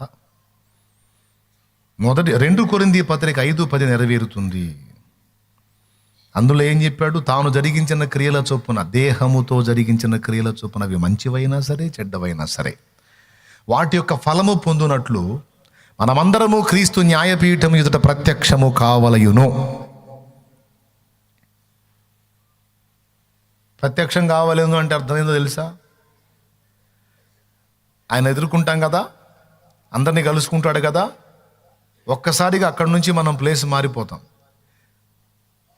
జస్ట్ అట్లా స్క్రీన్ మారినట్టు మారిపోద్ది. మారిపోగానే న్యాయపీఠం మీద ఆయన కూర్చొని ఉంటాడు. అప్పుడు పరిశుద్ధులందరూ లైన్లో ఉంటారు. అప్పుడు ప్రతి వానికి వాని క్రియల చొప్పున తీర్పు జరిగింది. ఆ తీర్పు ఎందుకు? ఆయన దేవుడిచ్చే జీతం ఏంది? మామూలుగా మనకి నెలసరి జీతం ఇస్తారు, అది డబ్బు రూపంలో ఉంటుంది. కొన్ని ఊళ్ళల్లో ధాన్య రూపంలో ఉంటుంది, కొన్ని చోట్ల ఇంకో రూపంలో ఉంటుంది. మరి ప్రభువు ఇచ్చే జీతం ఏ రూపంలో ఉంటుంది అంటే మహిమ రూపంలో ఉంటుంది. గుర్తు రాసుకోండి. దేవునికి స్తోత్రం. ప్రభువు ఇచ్చే జీతం ఎలా ఉంటుందంటే మహిమ రూపంలో ఉంటుంది, మహిమ యొక్క అంతస్తు రూపంలో ఉంటుంది. నువ్వు మారు మనసు పొందావు, పాపక్షమాపణ నిమిత్తం బాప్తిస్మం పొందావు, పరిశుద్ధపరచబడ్డావు, పరిశుద్ధుడైన ప్రభువుని చచ్చిందాకా వెంబడించావు. ఈ వెంబడించే దానిలో నువ్వు ఆయన నిమిత్తం ఎంత కష్టపడ్డావు, ఎంత త్యాగం చేశావు, ఎన్నిటిని కోల్పోయావు, ఎంత వెచ్చించావు, నీకు ఇచ్చిన తలాంత్ ఎంత వెచ్చించావు, నీకు ఇచ్చిన ధనం ఎంత వెచ్చించావు, నీకు ఇచ్చిన ఆయుష్కాలం ఎంత వెచ్చించావు, నీకు ఇచ్చిన జ్ఞానము బలం ఎంత వెచ్చించావు, నువ్వు దేవుని కొరకు ఎంత ఫలించావు. ఇదంతా కూడా ప్రతి మనిషి ఎవరెవరి త్యాగాలు ఏంటి, ఎవరెవరి కష్టం ఏంటి, ఎవరెవరి బుద్ధిహీనత ఏంటి, ఎవరెవరి బలహీనత ఏంటి, ఎవరెవరి బలం ఏంటి, మొత్తం తీసుకుంటాడు లిస్టులోకి. నిన్ను చాలా ఉన్నత స్థాయిలో ఉంచుదాం అనుకున్నాను కుమారుడా, కానీ కొన్ని విషయాల్లో నువ్వు లోపంగా కనపడ్డావు, కాబట్టి నిన్ను ఇక ఆ మహిమలోకి అయితే ఉంచలేను, కాబట్టి నీకు ఇది ఇది ఇది అని తక్కువ స్థాయి మహిమను చూపిస్తాడు.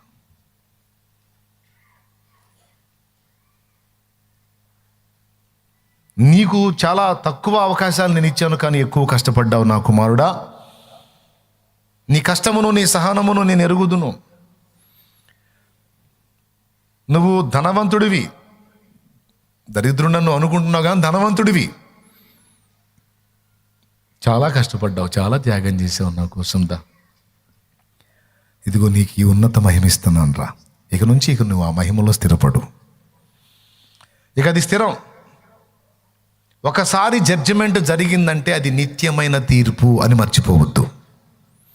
ఈ పునరుద్ధానంలోనే నిత్యమైన తీర్పును కూర్చున్న వర్ణన 2 మీకు అందిస్తున్నాను. నిత్యమైన తీర్పు అంటే ఏంటో తెలుసా? నిత్యము తీర్పు తీరుస్తాడని కాదు.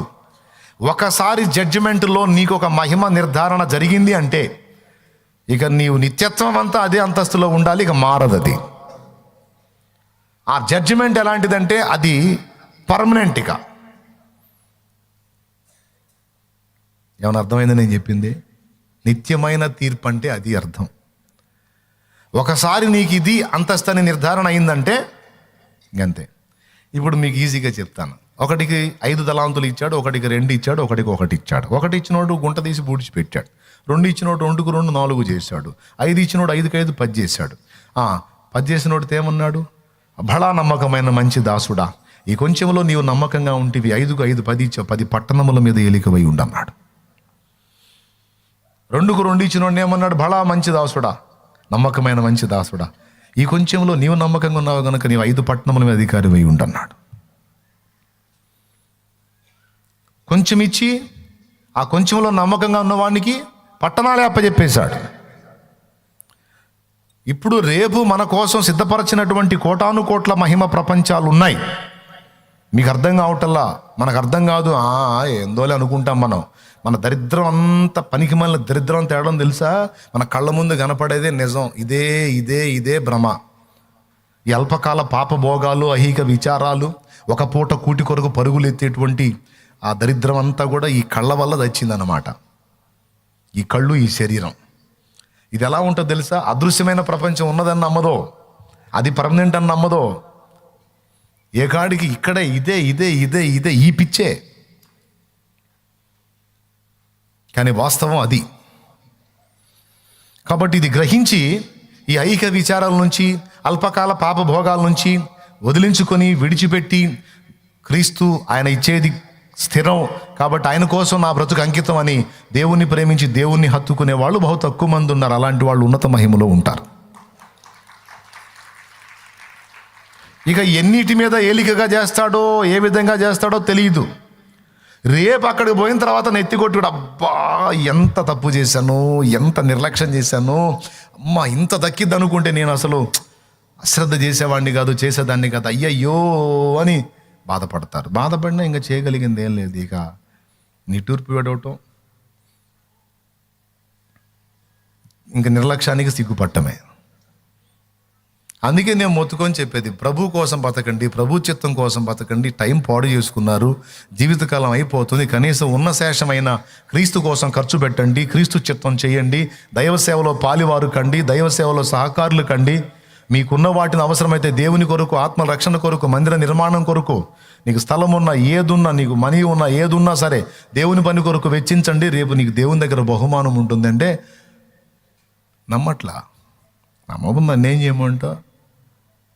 నమ్మి చేసిన వాళ్ళు ధన్యులు, నమ్మనోళ్ళు వాళ్ళకి అమ్మ నేను చేయగలిగింది లేదు. అమ్మో నా రూపాయి, నా పాపాయి, రూపాయి పాపాయి, రూపాయి పాపాయి అంటే పెట్టుకో. రేపు వచ్చింది నీ పాపాయి నీ దగ్గరికి. ఎందుకు పనికి వచ్చింది అక్కడ నీ రూపాయి? పెట్టమన్న దగ్గర పెట్టకుండా నువ్వు ఏడగ తీసుకొచ్చి నా డబ్బులు నువ్వే తీసుకో. నేనేం చేసుకోండి? పిచ్చిమోహం దానా, పిచ్చిమోహం నాకెందుకు? అక్కడ పెట్టమన్నాను, పరిచయం అక్కడ చేయమన్నాను, ప్రార్థన అక్కడ చేయమన్నాను, సువార్త అక్కడ ప్రకటించమని చెప్పిన దగ్గర పని చేయలేదు. కానీ మొహం ఎక్కడికి వచ్చి నేను పోటు పొడుస్తా అంటాడు. అరే అవకాశం ఇచ్చాను, ఆయుష్కాలం ఇచ్చాను, ఆరోగ్యం ఇచ్చాను, ఐశ్వర్యం ఇచ్చాను, అన్నీ ఇచ్చాను, చేయడానికి పని కూడా చూపించాను. ఏం చేశావు?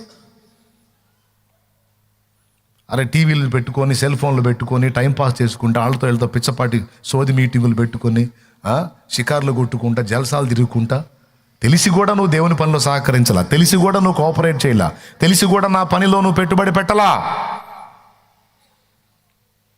నీ డబ్బుని లోకంలో పెట్టుబడి పెడితే పైసలు వస్తాయి అనుకున్నావు, కానీ నా పనిలో పెట్టుబడి పెట్టినట్టయితే నీకు అక్షయమైన ధనం వచ్చి ఉండేది. బ్యాంకులో వేస్తే నీకు 80 పైసల వడ్డీ, కానీ నా నిమిత్తం నువ్వు కానీ వెచ్చించినట్లయితే నువ్వు లెక్కించలేనంత ఇచ్చేవాడిని నేను. కానీ అంత సాహసం ఎవరు చేస్తారు? అంటే మీ బ్యాంకులో ఉన్న బ్యాలెన్సులు తెచ్చి నాకేమని అంటలేదు, వందనాలు, అలాగా నేను చెప్పట్లేదు.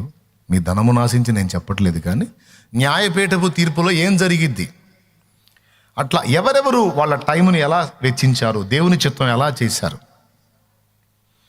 నువ్వు నీ కోసం, నీ ఇంటి కోసం మాత్రమే బతికితే నీకు బహుమానం ఎందుకు ఇవ్వాలి దేవుడు? ఒకవేళ ఇచ్చినా అది ఎంతో అల్పమైనదై ఉంటుంది. కానీ దేవుని నిమిత్తం నీ బ్రతుకు అంకితమైతే, నశించిపోతున్న ఆత్మల రక్షణ కోసం అంకితమైతే, దైవ సేవకు నీ జీవితం బలిపీఠం మీద ఆహుతి గావించబడితే దానికి ఉంటుంది అమూల్యమైన బహుమానం. దానికి దేవుడిచ్చే మహిమ వేరు. ఇదిగో నా కుమారుడు వాని జీవితకాలం అంతా నా కోసం పరితపించాడు. ఇదిగో కూర్చున్నా, లేచినా, తిన్నా, ఏం చేసినా సరే నా ధ్యాస, నా ధ్యానం, నా చిత్తము నెరవేర్పు, ఆత్మల రక్షణ, సువార్త ప్రకటన, పరిచర్య, రెస్ట్ లేకుండా కష్టపడ్డాడు. వానికి ఇచ్చిన టైంను అద్భుతంగా సద్వినియోగం చేసుకున్నాడు. రా నా కుమారుడు, ఇదిగో మహిమ అంటాడు.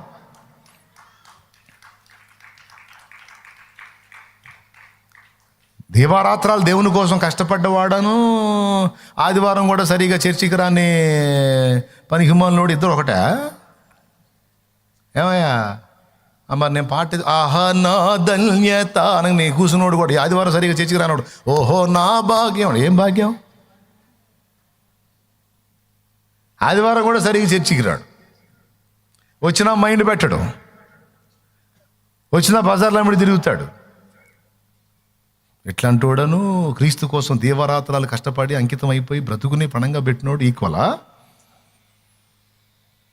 శరీర కోరికలు తీర్చుకుంటూ శరీరానుసారంగా బ్రతికిన వాడను, శరీర ఇచ్చలను చంపుకొని దేవునికి జీవితాన్ని అంకితం చేసుకొని దేవుడు చాలు, ఆయన చిత్తము చాలు, నా శరీర వ్యామోహాలు తీర్చుకోవాల్సిన అవసరం నాకు లేదు అని వాటిని అధిగమించి క్రీస్తు కోసం నిలబడి పవిత్రతను కాపాడుకున్న వాడిద్దరు ఈక్వలా? ఈక్వల్ కాదు కదా. శరీర కోరికలు చంపుకోలేకుండా శరీర కోరికలు తీర్చుకోవటంలోనే బ్రతుకును వెచ్చించినోడను, అన్నిటిని చంపుకొని క్రీస్తు కోసం అంకితమైన వాడు ఇద్దరు ఈక్వల్ కాదు కదా. ఏమంటావు బెదరు?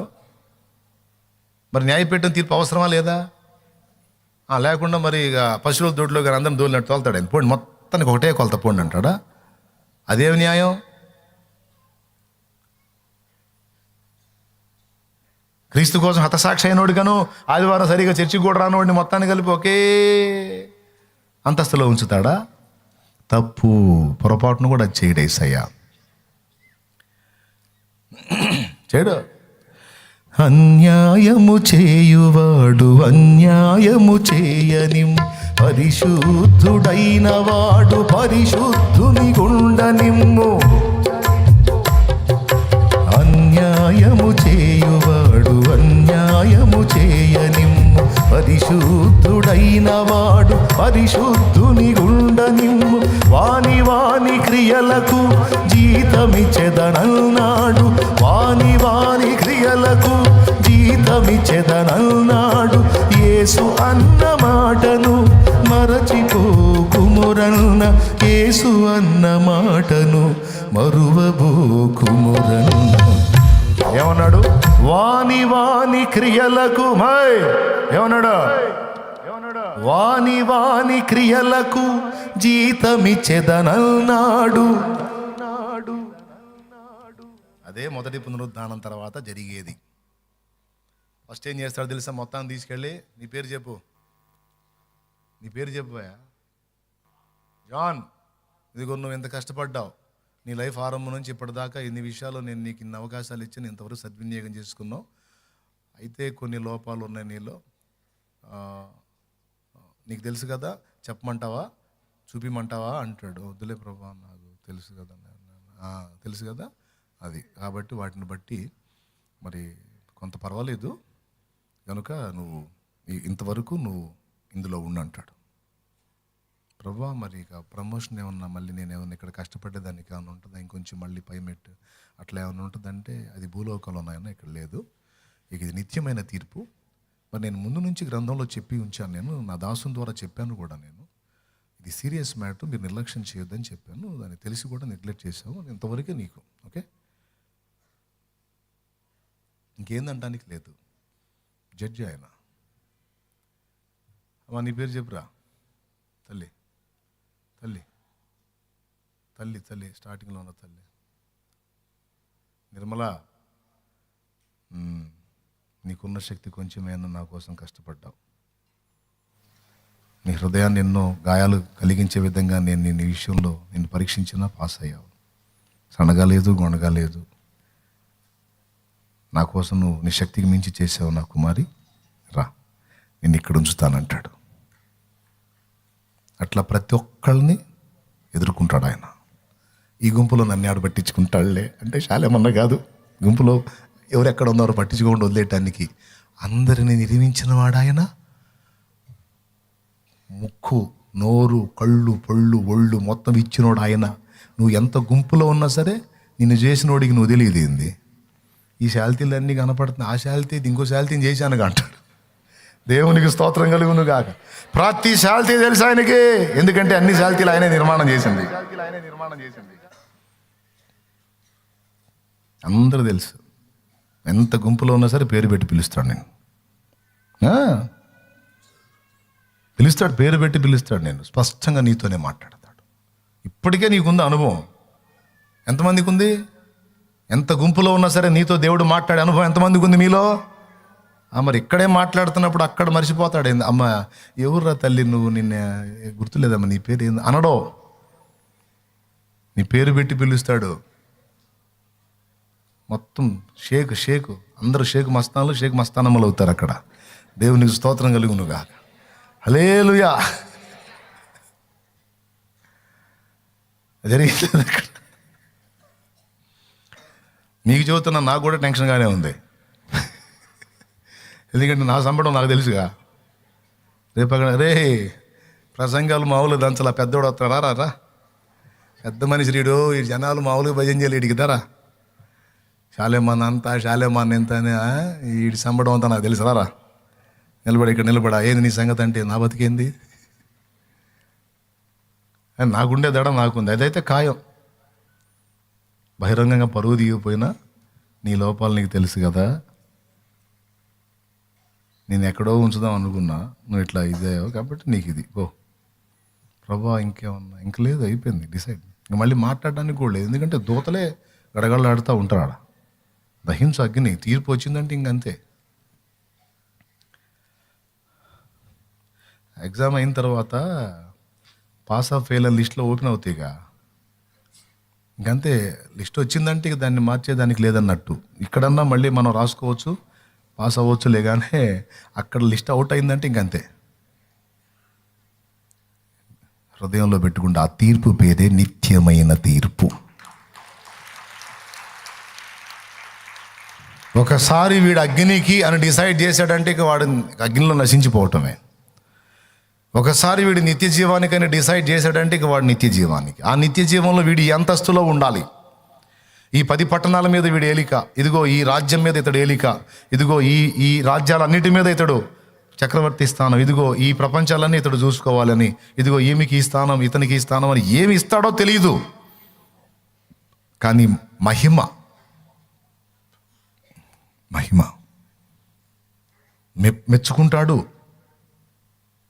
మెచ్చుకుంటాడు, గద్దిస్తాడు, చెప్పదగ్గ వాటిని బయటపెట్టి గద్దిస్తాడు. పనికి మాలినోడా, ఇట్లెందుకు బోధించావు, ఇట్లెందుకు చెప్పావు, ఇట్లెందుకు ప్రవర్తించావు, అసలు ఏం ఆశించాను నీ గురించి, ఏం చేశాను. గద్దింపులు ఉంటాయి అక్కడ, మెప్పులు కూడా ఉంటాయి, మెచ్చుకుంటాడు కూడా. అసలు నిన్ను అంత పరీక్షించాను కదా, అసలు పట్టించుకోలేదు కదా, అసలు అంత విశ్వాసం ఎలా ఉంచావు నువ్వు, అంత ఎట్లా ఓర్చుకున్నావు నువ్వు, ఒక్కసారి కూడా సనగలేదేంది నా మీద అలగలేదేంది, నన్ను విసర్జించలేదేంది, ఎంత మొండోడు అనుకున్నావు. మామూలుడు కాదు, చాలా చాలా విసిగించాను నేను. అయినా సరే చాలా మొండిది, పిచ్చి, నేనంటే పిచ్చి, అస్సలు పట్టించుకోవాలి, వదిలేశా. ఎన్ని మొర్ర పెట్టిందో అన్నీ విని కూడా వదిలేశా. అసలు ఏం చేసిందో చూద్దాం, ఏం పట్టుదల తేల్చుకుందామని. అసలు వదిలిపెట్టిందా? తనకున్నవన్నీ తీసేశాను, చేదైన అనుభవాల్లో గుండా నడిపించాను, కన్నీళ్ళే అన్నపానాలుగా ఇచ్చాను, అన్నీ తాగింది. నన్ను ఒక్క మాట అనలేదు, నన్ను విసర్జించలేదు, నా పాదాలే పట్టుకొని ఏడ్చింది. పిచ్చిది. ఎందుకమ్మా, ఏం చేశానని? ఏం చేయాలి ప్రభువా? ప్రాణం పెట్టావు గయ్యా, అది చాలదా? ప్రాణం పెట్టావు గయ్యా, ఇంక చాలదా? అందుకే ఎన్ని బాధలైనా నేను వదలకూడదు అనుకున్నాను. అందుకేనమ్మా నాకంత ఇష్టాలు అయ్యావు నువ్వు. దా అందరి ముందు ఘనపరిచి నీ కష్టం, నీ సహనం, నీ బాధ, నీ ప్రయాస, నీ త్యాగం, నీ నమ్మకత్వం, నీ మంచితనం అందరికీ చెప్తాడు. అస్సలు ఆగడుగా, మెచ్చుకోవటంలో తొందర. ఏసైకి ఏ కొంచెం మనం మంచి కనబడితే పొంగిపోతాడు. నిజమండి. శతాధిపతి, ప్రభా నీవు నా ఇంట్లోకి వచ్చేటకు నేను పాత్రుని గాను, మాట మాత్రం సెలవివ్వు, నా దాసుడు స్వస్థత పొందుతాడు, నువ్వు అధికారివయ్యా, నువ్వు ఏది చెప్తే అది జరుగుతుందయ్యా అని మాట్లాడితే జనం వైపు తిరిగి, ఇశ్రాయేలులో ఎవరికైనా ఇంత విశ్వాసం ఉన్నట్టు నేను చూడలేదు అంటాడు. ప్రవ్వా, మరి పిల్లలు ఎలా బతకాలయ్యా? పిల్లల బల్ల మీద నుంచి రొట్టె ముక్కలు పడితేనే కదా కుక్క పిల్లలు బతికేది. అవునయ్యా, నేను కుక్కనే, నా పిల్ల కుక్క పిల్లే. నీ పిల్లల కోసమే వచ్చావనుకో, మరి నా పిల్ల కుక్క పిల్ల అనుకొని ఒక రొట్టె వేయొచ్చు కదా. అప్పుడు తిరిగి ఏమన్నాడు? అమ్మా, నువ్వు కుక్కవే కాదు, నీ పిల్ల కుక్క పిల్ల కాదు, నీ విశ్వాసం గొప్పది, నీ విశ్వాసం గొప్పది, విశ్వాసం గొప్పది. మరియా రబ్బూని, బోధకుడా, ప్రభువా, ఆగు, నేను నా తండ్రి దగ్గరికి ఇంకా వెళ్ళలేదు. నీ ఆర్తధ్వని విని వచ్చాను, నన్ను ముట్టవద్దు, నేను తండ్రి దగ్గరికి వెళ్ళి వస్తాను. ఇలా జరుగుతుందని వెళ్ళి నా సహోదరులకు చెప్పు. ఆగడే, దావీదు కుమారుడా, అయ్యా దావీదు కుమారుడా, నన్ను దాటిపోతున్నావు అయ్యా, అయ్యా నన్ను వదిలేసి వెళ్ళిపోతున్నా. తక్కువ ఆగిపోయాడు. వాణిని నా యొద్దకు తీసుకొని రండి అన్నాడు. వెళ్ళి తీసుకొస్తే, నేను నీకేం చేయాలనుకుంటున్నావు? ప్రభా, చూపు అందుకూర్చున్నాను, నీ విశ్వాసం చొప్పున నీ కలుగును గాక, వెళ్ళు అంటే ఆ క్షణాన కళ్ళు వచ్చినాయి. ఆర్తధ్వని విని దాటిపోడు, దీనుల మొర్రకు చెవినిచ్చేవాడు. ఏ కొంచెం మనం మంచిగా ప్రవర్తించినా పొంగిపోతాడు, పొగుడుకుంటాడు, గణపరుస్తాడు. దేవుని మనసు మనకి బైబిల్లో జాగ్రత్తగా అధ్యయనం చేస్తే దొరుకుతుందండి.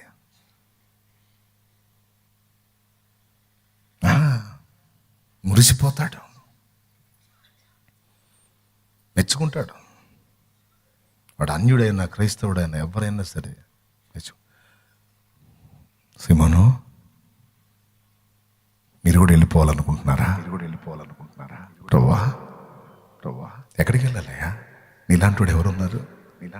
చెప్పయ్యా, ఎక్కడికి వెళ్ళాలో చెప్పయ్యా. నీవే నిత్య జీవపు మాటలు గలవాడు, నిన్ను వదిలిపెట్టి బ్రతకలేం ప్రభు. వెంబడించండి. జనులు నన్ను గురించి ఏమనుకుంటున్నారు? ప్రభా, ఏలియా అనుకుంటున్నారు, కొందరు ఇర్మియా అనుకుంటున్నారు, కొందరు ఆ ప్రవక్త అనుకుంటున్నారు. మీరేమనుకుంటున్నారు? మేమా? పేతురు అన్నాడు, ప్రభా, నువ్వు దేవుని కుమారుడు అయిన క్రీస్తువే.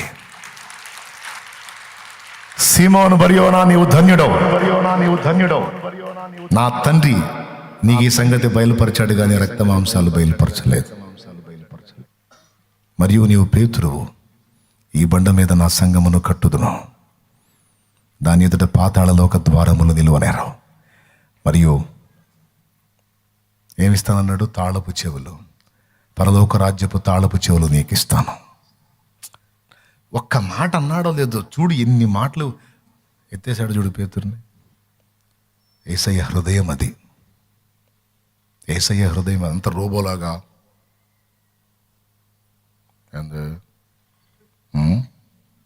సరే, అట్లా ఉండడు.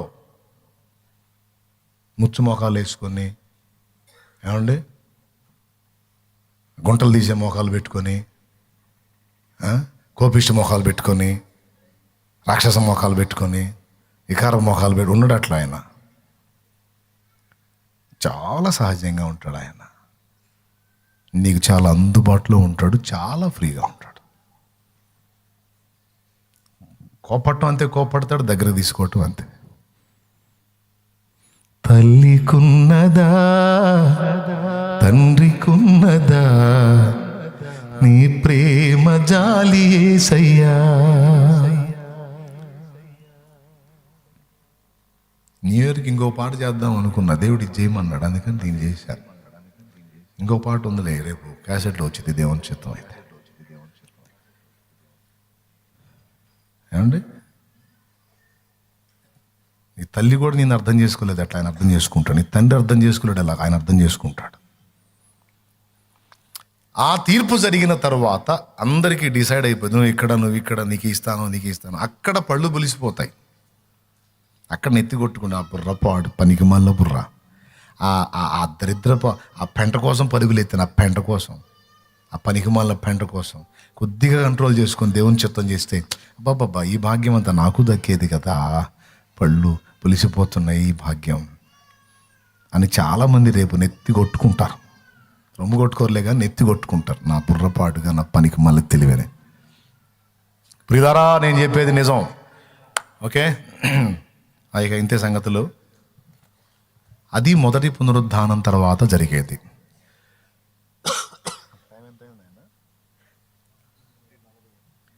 ఒకటి అయిపోయింది ఇక టైం. మరి ఇక మిగిలింది తరువాయి భాగం వచ్చేవారం. అంటే ఇంకేం లేదు, నిత్యమైన తీర్పు అంటే అర్థమైందిగా. ఒకసారి జడ్జిమెంట్ జరిగిన తర్వాత ఇక మార్పు ఉండదు. దీని గురించి ఇప్పుడు మీకు వివరించాను. పునరుద్ధానం ఖాయం. అది ఎప్పుడు జరిగింది? యేసుక్రీస్తు రెండవ రాకడలో జరిగిద్ది. సజీవులుగా ఉన్న వాళ్ళు మార్పు చెందుతారు, మృతులు తిరిగి లేపబడతారు. ఇవన్నీ క్లియర్గా ఉన్నాయి కదా. మనం కోల్పోయిన మన వాళ్ళందరినీ మళ్ళీ మనం చూస్తాం. అబ్బాయి పెద్దవాడు ఉన్నావా, నువ్వు పోయావు కదయా, ఏడికి పోయిన ఇతరముఖం దానా బైబిల్లో రాశాడు కదా, అమ్మో ఇంక నువ్వు కనపడావు అనుకున్నానయ్యా, పద పద అది పిలుస్తాడు పా. అమ్మా నువ్వు ఏడో కనపడ్డావు, ఏంది నువ్వు బాగానే ఉన్నావుగా, నువ్వు ఎట్నే ఉన్నావుగా. అమ్మ నేను ఉన్నాను కదరా, మరి ఏసై దగ్గరే ఉన్నాను కదరా, చాలా మన జీవితాన్ని ఉన్నాడుగా అయ్యా, నువ్వేం ఆగకపోతేవి. ఏమండి అమ్మాయి మీరు బాగానే ఉన్నారు కదండి. బాగానే ఉన్నాను, బతికే ఉన్నాను. నువ్వు ఎవరెవరిని మిస్ అయ్యానని ఫీల్ అవుతున్నావు. నానా అని అన్నావు, నాన్న కనపడతాడు ఆడ, మొత్తం ఉంటారు. అది చెబుతుంది నేను. మనం ఎవరిని కోల్పోము, అందరినీ కలిగి ఉంటాం. జస్ట్ ప్లేస్ మారిందంతే. ఆ రోజు అందరూ ప్రత్యక్షం అవుతారు, అందరినీ కలుసుకుంటాం. ఇంకా విచిత్రం చెప్పనా, ఈరోజు అల్పకాలం మనం ఎడబాసాం కదా ఒకరినొకరు. ఇప్పుడు మనం అన్ననే మిస్ అయ్యాం, మనం బుల్లయ్య అన్నయ్య కనపడ్డా మనకి ఇది ఏసై రాకడ వరకు. తిరిగి లేచిన తర్వాత మన ఆత్మీయులతో కానీ ఫ్యామిలీ మెంబర్స్తో కానీ తిరిగి కలుసుకుంటాం. గొప్ప విషయం ఏంటంటే ఇక ఎప్పటికీ ఎడబాటు లేకుండా పర్మనెంట్ కలిసే ఉంటాం. ఇంకక్కడ ఎడబాటు లేదు ఇక. అదే అంటాడు, తెగ ఏడిసావుగా, నాకు అన్యాయం చేసావు, నాకు ద్రోహం చేసావు, అది దానిని ఏడుపులన్నీ ఏడిసావు కదా, చూడు. నా భర్త అన్నావు కదా నీ భర్త, నా పిల్లలు అన్నావు కదా పిల్లలు, నా తల్లి అన్నావు కదా తల్లి, నా తండ్రి అన్నావుగా తండ్రి, నా అన్న అన్నావుగా అన్న, తమ్ముడు అన్నావుగా తమ్ముడు. పో, నిత్యత్వం అంతా ఇక మీకు ఎడబాట్లేదు పోండి అంటాడు. అప్పుడు ఏం చేస్తావు? పోయి ఆయన కాళ్ళు పట్టుకుంటావు. ఇలా అనుకోలేదయ్యా, నీ దాసులు చెప్తున్నా నమ్మలేకపోయానయ్యా, కానీ నువ్వు అబద్ధం ఆడేవాడివి కాదయ్యా, నిజంగానే నాకు ఇచ్చావయ్యా, నీకు స్తోత్రం అని పోయి పాదాలు పట్టుకుంటా. హల్లెలూయా. ఈ మొదటి పునరుద్ధానంలో ఇప్పుడు దేవుని కృప ఏంటంటే మనందరికీ భాగం ఉంది. ఎందుకంటే మీరందరూ ప్రభువుని విశ్వసించారు, మారు మనసు పొందారు, ఆయన రక్తంలో కడగబడ్డారు, పరిశుద్ధపరచబడ్డారు, ప్రభు చిత్తం నెరవేరుస్తున్నారు, ప్రభువులోనే ఉన్నారు. మీరు ప్రభువును వదిలిపెడితే మాత్రం నరకం గ్యారెంటీ. ప్రభువులో నిలిచినంత వరకు పరలోకం గ్యారెంటీ. ఇంకా దేవుని రాజ్యంలో ఉన్నత స్థానంలో ఉండాలని కోరుకుంటున్నావా? రేపు నెత్తి కొట్టుకునే పరిస్థితి రావద్దనుకుంటున్నావు? అయితే ఇప్పుడే ఈ టైంలోనే, ఇక్కడున్న ఆయుష్కాలంలోనే ప్రభు కొరకు ఇంకా ఏం చేయగలవు, ఎంత చేయగలవు అంత చెయ్యి. నీ ప్రాంతంలో దేవుని మందిర నిర్మాణానికి, దేవుని సంఘస్థాపనకి, ఆత్మల రక్షణకి నువ్వు ఎలా వాడబడగలవో, నీకేం చేతనైద్దో, పురుషుడా స్త్రీ చెయ్యి. నేనైతే తీర్మానించాను, ఊరూరా నా ప్రభువుకు ఒక బలిపీఠం కట్టాలి, అన్ని ప్రాంతాలలో నా దేవుని సేవ జరగాలి, సత్యమునకు స్తంభమైన సంఘం ఒకటి ఉండాలి, వాక్యానుసారమైన జీవన విధానం కలిగిన సంఘం ఉండాలి.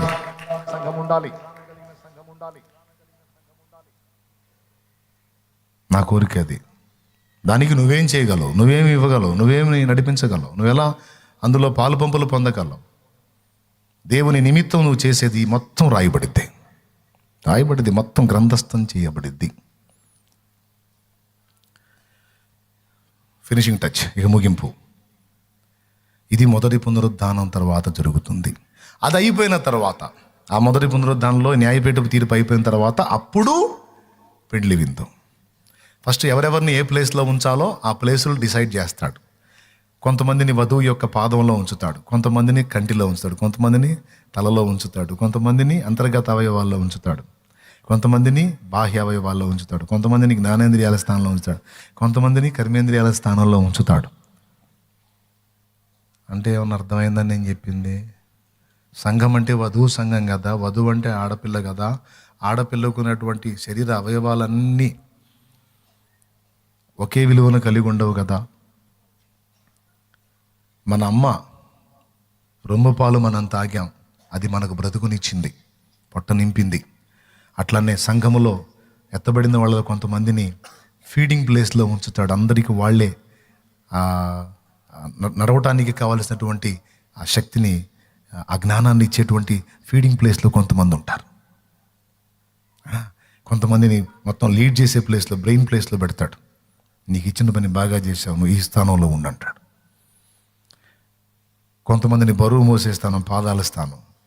ప్రభా, వాళ్ళకి ఆ స్థాయి ఏంది, నాకు ఈ స్థాయి ఏంది నాయన అంటే, నీకు అది ఎక్కువ, నరకానికి పోవాలను నువ్వు, చాలుపో. నరకానికి పంపించలా నిన్ను, పరలోకానికి వచ్చావు అంతే, పో అక్కడే కూర్చో, నువ్వు నీ పాత స్థానం అంట.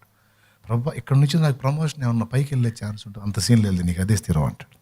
నిత్యమైన తీర్పురా ఒకసారి జరిగిందంటే, ప్రభా ఎందుకు ఇట్లాగా అంటే, మరి నీకు ఇన్ని అవకాశాలు ఇస్తే నేను ఇష్టం వచ్చినట్టు ఊరిగా ఆదివారం కూడా సరిగ్గా చర్చికి రాకుండా ఆ సచ్చేటప్పుడు గుడ్డుకొడ్డేటప్పుడు ప్రభా హల్లెలూయా స్తోత్రం సచ్చావు, దానికి ఇంత మాత్రమే దక్కింది పో. కొంతమంది అంతే, చివరి క్లైమాక్స్ సచ్చేటప్పుడు గుడ్డుకొడ్లాడేటప్పుడు బతుకంతా లోకం తగలబెట్టి సచ్చి గుడ్డు, అయ్యా బతికిచ్చేకి అంత పెవ్వేనా లేదు లేదు.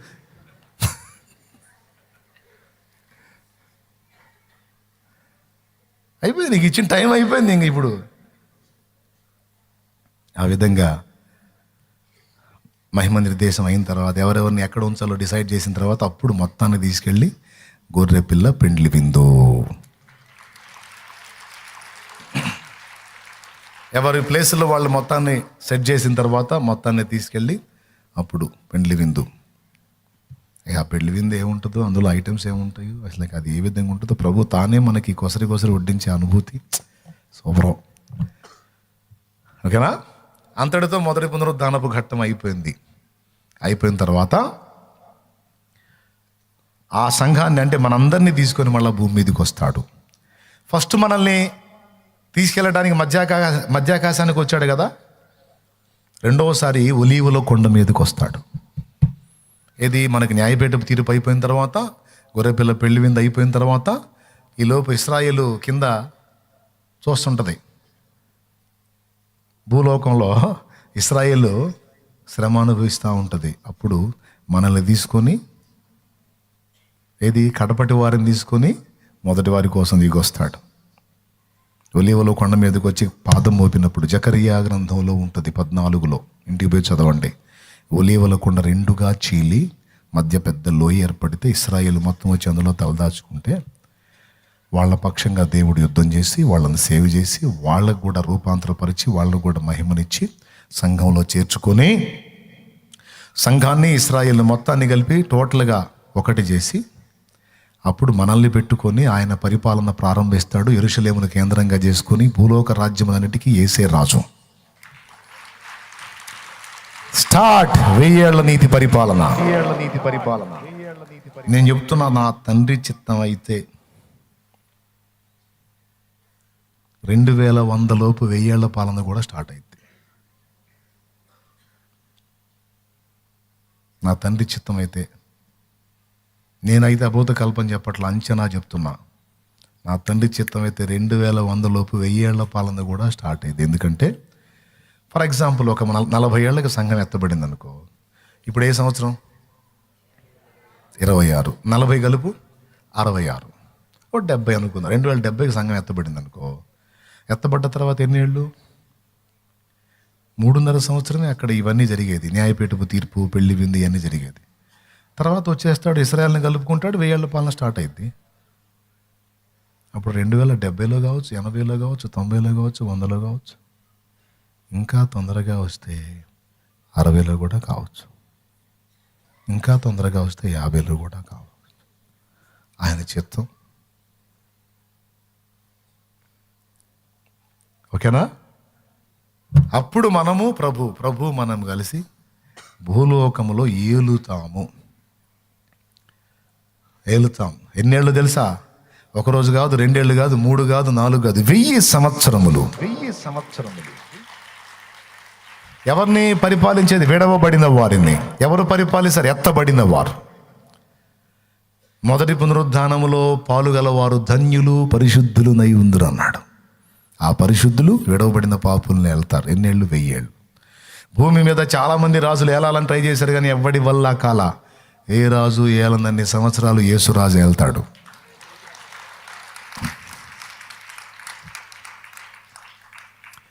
ఆ 1000 ఏళ్ళు గడిచిన తరువాత సాతాను భూ ప్రజలందరినీ ఏకం చేసి పరిశుద్ధుల శిబిరం మీదికి ముట్టడి వేయటానికి తీసుకెళ్తే, అప్పుడు ఆకాశం నుండి అగ్ని వచ్చి ఈ భూలోకంలో ఉన్న సమస్త జనులను దహిస్తుంది. అంతటితో ప్రకటన గ్రంథం 20వ అధ్యాయములో చెప్పబడినటువంటి మొదటి పునరుద్ధానము, ఆ పునరుద్ధానం తర్వాత 1000 ఏళ్ల పరిపాలన, దాని తర్వాత వాళ్ళ తిరుగుబాటు, వాళ్ళ మొత్తం యొక్క సమూల నాశనం. క్లోజ్. అయిపోయిందా? ఆ తర్వాత ఏం జరిగిద్ది? ఎప్పుడైతే ఆకాశం నుండి అగ్ని దిగొచ్చి ఈ ముట్టడి వేసిన వాళ్ళని, ఏది 1000 ఏళ్ల పాలనలో ఉండి కూడా తిరుగుబాటు చేసిన దరిద్రులు ఉన్నారు కదా, వీళ్ళని దహించిద్ది. అప్పుడు వీళ్ళాత్మలు ఆదాము మొదలుకొని అప్పటి వరకు దేవుని మీద తిరుగుబాటు చేస్తూ వచ్చిన దుర్మార్గుల ఆత్మలు, కృపను నిరర్ధకం చేసి ప్రేమ, కనికరం, జాలి, మమత అనేవి లేకుండా పశుప్రాయులుగా మృగ స్థితిలో బ్రతికిన వారికి దేవుడిచ్చిన అవకాశాలు దుర్వినియోగం చేసుకున్న సరుకు మొత్తాన్ని బయటికి తీస్తాడు. అప్పుడు అది 2వ పునరుత్థానం. అంటే పునరుత్థానం అంటే వాళ్ళకు కూడా బాడీస్ వస్తాయా అంటే వస్తాయి బ్రదర్. వాళ్ళకు కూడా పర్మనెంట్ బాడీసే వస్తాయి. ఆ బాడీస్తోనే వాళ్ళు అగ్నిలో యాతన పడతారు.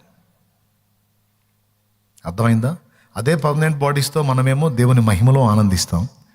అదే పర్మనెంట్ బాడీస్తో వాళ్ళు నరక శిక్షను అనుభవిస్తారు. అందుకే చెప్పాడు, నరకమున వారి అగ్ని ఆరదు, పురుగు. ఈ శరీరం అయితే చచ్చిద్ది, కానీ ఆ శరీరం ఇచ్చి యాతనకు అప్పగిస్తాడు. ఆ శరీరం చావదు కదా, అందుకని చావాలేరు, బ్రతకాలేరు. ఇక నరకములో వారి ఆత్మ, దేహము మొత్తం యాతన పడతా ఉంటాయి. వారి బాధ సంబంధమైన పొగ యుగయుగములు లేచునన్నాడు. ఇక తర్వాత నిర్మించబోయేటువంటి క్రొత్త భూమి, క్రొత్త ఆకాశం, అందులోని వ్యక్తులు, ఆ తర్వాత నిర్మించబోయేటువంటి ప్రపంచాలు మొత్తానికి అదొక సూచన. ఆ పొగ ఏంటి? ఆ ధూమం ఏంటి? అక్కడ ఏం జరుగుతుంది అక్కడ అంటే, ఇదిగో గత కాలపు యుగములలో తిరుగుబాటు చేసిన వారి యొక్క ఆత్మలు నశించిన స్థలం అది. నరకాగ్ని అని అందరికీ అదొక సూచనగా ఉంటుంది. ఇది 2వ పునరుద్ధానం. దానికి తీర్పు తీర్చే సింహాసనమే ధవళ సింహాసనం. మనకు తీర్పు తీర్చేదేమో న్యాయపీఠం, క్రీస్తు న్యాయపీఠం అంటారు. దేవుని ప్రజలకు తీర్పు తీర్చేదాన్ని. అన్యజనులకి, దేవుణ్ణి తృణీకరించిన వాళ్ళకి తీర్పు తీర్చే సింహాసనమే ధవళ సింహాసనం. అయిపోయిందండి, చాలా క్లియర్గా చెప్పేశాను. ఇంకా అర్థం కాకపోతే నేను చేయగలిగింది ఏం లేదు. మంచి మంచి ఎగ్జాంపుల్స్ తీసుకొని కూడా మీకు క్లారిటీ ఇచ్చాను నేను. దేవునికి స్తోత్రం, హల్లెలూయా. ఆ తీర్పు అయిన తర్వాత, అసలు ఈ తీర్పులు కూడా ఎందుకో తెలుసా? తీర్పులు లేకుండానే డైరెక్ట్గా పంపించేస్తాడు. ఇప్పుడు ఆదివారం కూడా సరిగ్గా చర్చికి రానోడు, దేవుని కోసం హతసాక్షి అయినోడు, ఇద్దరికి వాళ్ళ త్యాగాలు చెప్పకుండా మహిమలు డిసైడ్ చేశాడు అనుకో, వీడు తగాద వేసుకుంటాడు. అతనికి ఆ మహిమ ఏంది, నాకు ఈ మహిమ ఏందండి, వీడి సంబడం చెప్పాలి, వీడికి మన త్యాగం చూపించాలి వీడికి, లేకపోతే వీడు ఒప్పుకోడుగా, చూసేవాళ్ళు కూడా పద్ధతి కాదుగా. అందుకని ఎవరెవరిని ఏ స్థానంలో ఎందుకు ఉంచుతున్నాడో రీజన్ చూపించి, లాజిక్ చూపించి, హేతువు చూపించి నిలబెడతాడన్నమాట. క్లారిటీగా ఉంటాడు ఆయన ఏది చేసిన. స్తోత్రం. అర్థమైందా? కాలేదా? అర్థమైందని చెప్పండి. రైట్. అలాగే పాతాళ నరకానికి పంపించే వాళ్ళు కూడా తీర్పు ఎందుకో తెలుసా? అందరూ చూడాలి కదా, వాడికి ఎన్ని అవకాశాలు ఇచ్చాడో, ఎన్నిసార్లు వాడిని అనుమతించాడో, ఎన్ని విధాలుగా వాడిని దర్శించాడో, తెలిసి వాడు ఎందుకు తృణీకరించాడో అదంతా చూపిస్తాడు. చూపించి ఇప్పుడు మీరు చెప్పండి, వీడు నరకానికి వెళ్ళటానికి యోగ్యుడా కాదా? చూసేవాడు ఒప్పుకోవాల్సిందే, పోయేవాడు కూడా ఒప్పుకోవాల్సిందే. ఆ శిక్షకు పాత్రుడినేనయ్యా అని ఆపా అంటాడు. ఒప్పించి చూపించి ఒప్పించి పంపిస్తాడు. అందుకే లేకపోతే ఏమో అన్యాయంగా వేసాడేమో అనుకోవచ్చుగా. ఏదైనా సరే తీర్పు తీర్చాడంటే అది ఎందుకు న్యాయమో, ఎలా న్యాయమో చూపించే దేవుడే నా దేవుడు. మీరందరూ కూడా నా కుమారునికి సాష్టాంగ పడండి అంటే కొంతమంది సందేహించారు. ఎందుకు నా కుమారుడు యోగ్యుడో మీకు చూపిస్తానని యేసుక్రీస్తు యొక్క వ్యక్తిత్వ సౌందర్యం దూతలకి మానవులకు చూపించాడు. ఎంత తగ్గించుకున్నాడు. శిలువ మరణం పొందినంతగా విధేయత చూపిన వాడై తన్ను తాను తగ్గించుకున్నాడు. ఆ తగ్గింపును చూపించి ఇప్పుడు చెప్పండి, నా చిత్తం నెరవేర్చడం కోసం నా కుమారుడు తన్ను తాను ఆహుతించుకోవడానికి కూడా ఇష్టపడ్డాడు. ఇప్పుడు చెప్పండి, నా కుమారుని నేను హెచ్చించటం ఘనపరచటం తప్ప? లేదయ్యా. గొర్రెపిల్ల రాజ్యమును మహిమయు ఘనతయు ప్రభావము స్తుతి స్తోత్రము పొందనర్హుడో ప్రకటన గ్రంథం 5లో ఉంటుంది ఈ మాట. మేమే అపార్థం చేసుకున్నాం. ఆయన యోగ్యుడు అనిపించాడు దేవుడు. రేపు ఎవరెవరిని ఏ మహిమలో ఉంచాలో లాజిక్ చూపించి ఉంచుతాడు. నరకానికి పంపేవాడిని ఎందుకు పంపుతున్నాడో రీజన్ చూపించి పంపుతాడు. అందుకే తీర్పులు. ఆ తీర్పులే నిత్యమైన తీర్పులు. ఒకసారి వీడు నరకానికి అని డిసైడ్ చేశాడంటే వాడు, సార్ నేను లోపల నరకంలో కొంచెం కష్టం చేసి బయటికి రావచ్చు అంటాడు. లేదురా బాబు, అక్కడ పడితే అంతే సంగతి. అది నిత్యమైన తీర్పు. ఓకేనా? ఇంతవరకు మీకు క్లారిటీ వచ్చిందిగా. ఈ తీర్పులు కూడా 2 రకాలు ఉన్నాయి. పునరుద్ధానాలు 2. చెప్పండి, 2 పునరుద్ధానాలు ఏంటి? మీరేమిన్నారో చెబితే వదిలేస్తాను, వెళ్ళిపోదాం. మీకు మధ్యప్రదేశ్ ఖాళీ అయింది, నాకు కూడా అయింది. కానీ 2 పునరుద్ధానాలు ఏంటో చెప్పండి అయ్యా. ఒకటి మొదటి పునరుద్ధానం. అందులో ఎవరు లేస్తారు? వామ్మ వీళ్ళు చెప్పట్లేదు. పోయిందా మొత్తం? ఎవరు లేస్తారు? పెద్దగా చెప్పండి నోటితో. క్రీస్తునందుండి మృతులైన వారు, విశ్వాసం ఉంచిన వారు మొదట లెగుస్తారు. లేచిన తర్వాత ఏం జరిగింది? మనకు వచ్చే తీర్పు ఏంటి? న్యాయపీఠపు తీర్పు. ఓకేనా? 2వ పునరుద్ధానంలో ఎవరు లెగుస్తారు? అన్యులు, దుష్టులు, దుర్మార్గులు, దేవుని కృపను త్రోసిపుచ్చిన వారు. శిక్ష పడింది, రాష్ట్రపతి క్షమాభిక్ష లెటర్ ఇచ్చాడు. శిక్ష పడ్డాడు, చించేస్తే అట్ట తీస్తారు ఊరి. అట్టంటి వాళ్ళు ఉన్నారు మనుషుల్లో. యేసు ప్రభు లేదు, గోంగూర కట్టలేదు, పోరే నాకెందుకురా, మీలాంటి వాళ్ళకిరా, నాకు అవసరం లేదు, నాకు ఎవడు రక్షణ ఇవ్వాల్సిన అవసరంలా అని వాడిని ఏం చేయాలా? వినిపిస్తాడు రేపు అక్కడ. రే ఏం డైలాగ్ వాడేవరా నువ్వు అంటే? యేసు ప్రభు గారు ఎట్టా అన్న, అసలు నేను ఇది ఇంత సీరియస్గా ఇంత రికార్డ్ అయితే అనుకోలేదండి అసలు నేను. అరే ఒకసారి అంటే వదిలేశారు, ఎన్నిసార్లు అన్నావు చూడరా. నాకు ఈ వాడు ఎవడురా, యేసు ప్రభు ఎవడురా, నాకెందుకురా అన్నావు కదరా నీచుడా. అరే నువ్వు పాపాలు ఎందుకు చేశాను అడగట్లేదురా, నీ పాపాలు కడిగేయటానికి ప్రాణం పెట్టా కదరా. నా రక్తం నీకంత తేలికైందిరా, నా త్యాగం నీకంత ఆట అయిందిరా. ఇంకా సౌండ్ ఉండదు, తీసుకెళ్ళని విండంటాడు. ఇంకా అక్కడ కనికరం కూడా ఉండదు. కొంతమంది అనుకుంటున్నారు, అబ్బాయి ఆయన సెంటిమెంట్ గల్లోళ్ళే, ఏముంది లేను లేకపోతే ఇంకా పండ్ర అంటాడు అనుకుంటున్నారు, ఫీల్ అవుతున్నారు. తోలు కొలుస్తాడు. ప్రేమ చూపించేటప్పుడు ప్రేమ చూపిస్తాడు, తీర్పులు తీర్చేటప్పుడు కూడా పగిలిపోద్ది. నిత్యమైన తీర్పు అంటే ఏంటి? రోజు తీర్చే తీర్పా? లైవ్లో ఉన్నవాళ్ళు వింటున్నారా? శుభ్రంగా సర్దుకున్నారా?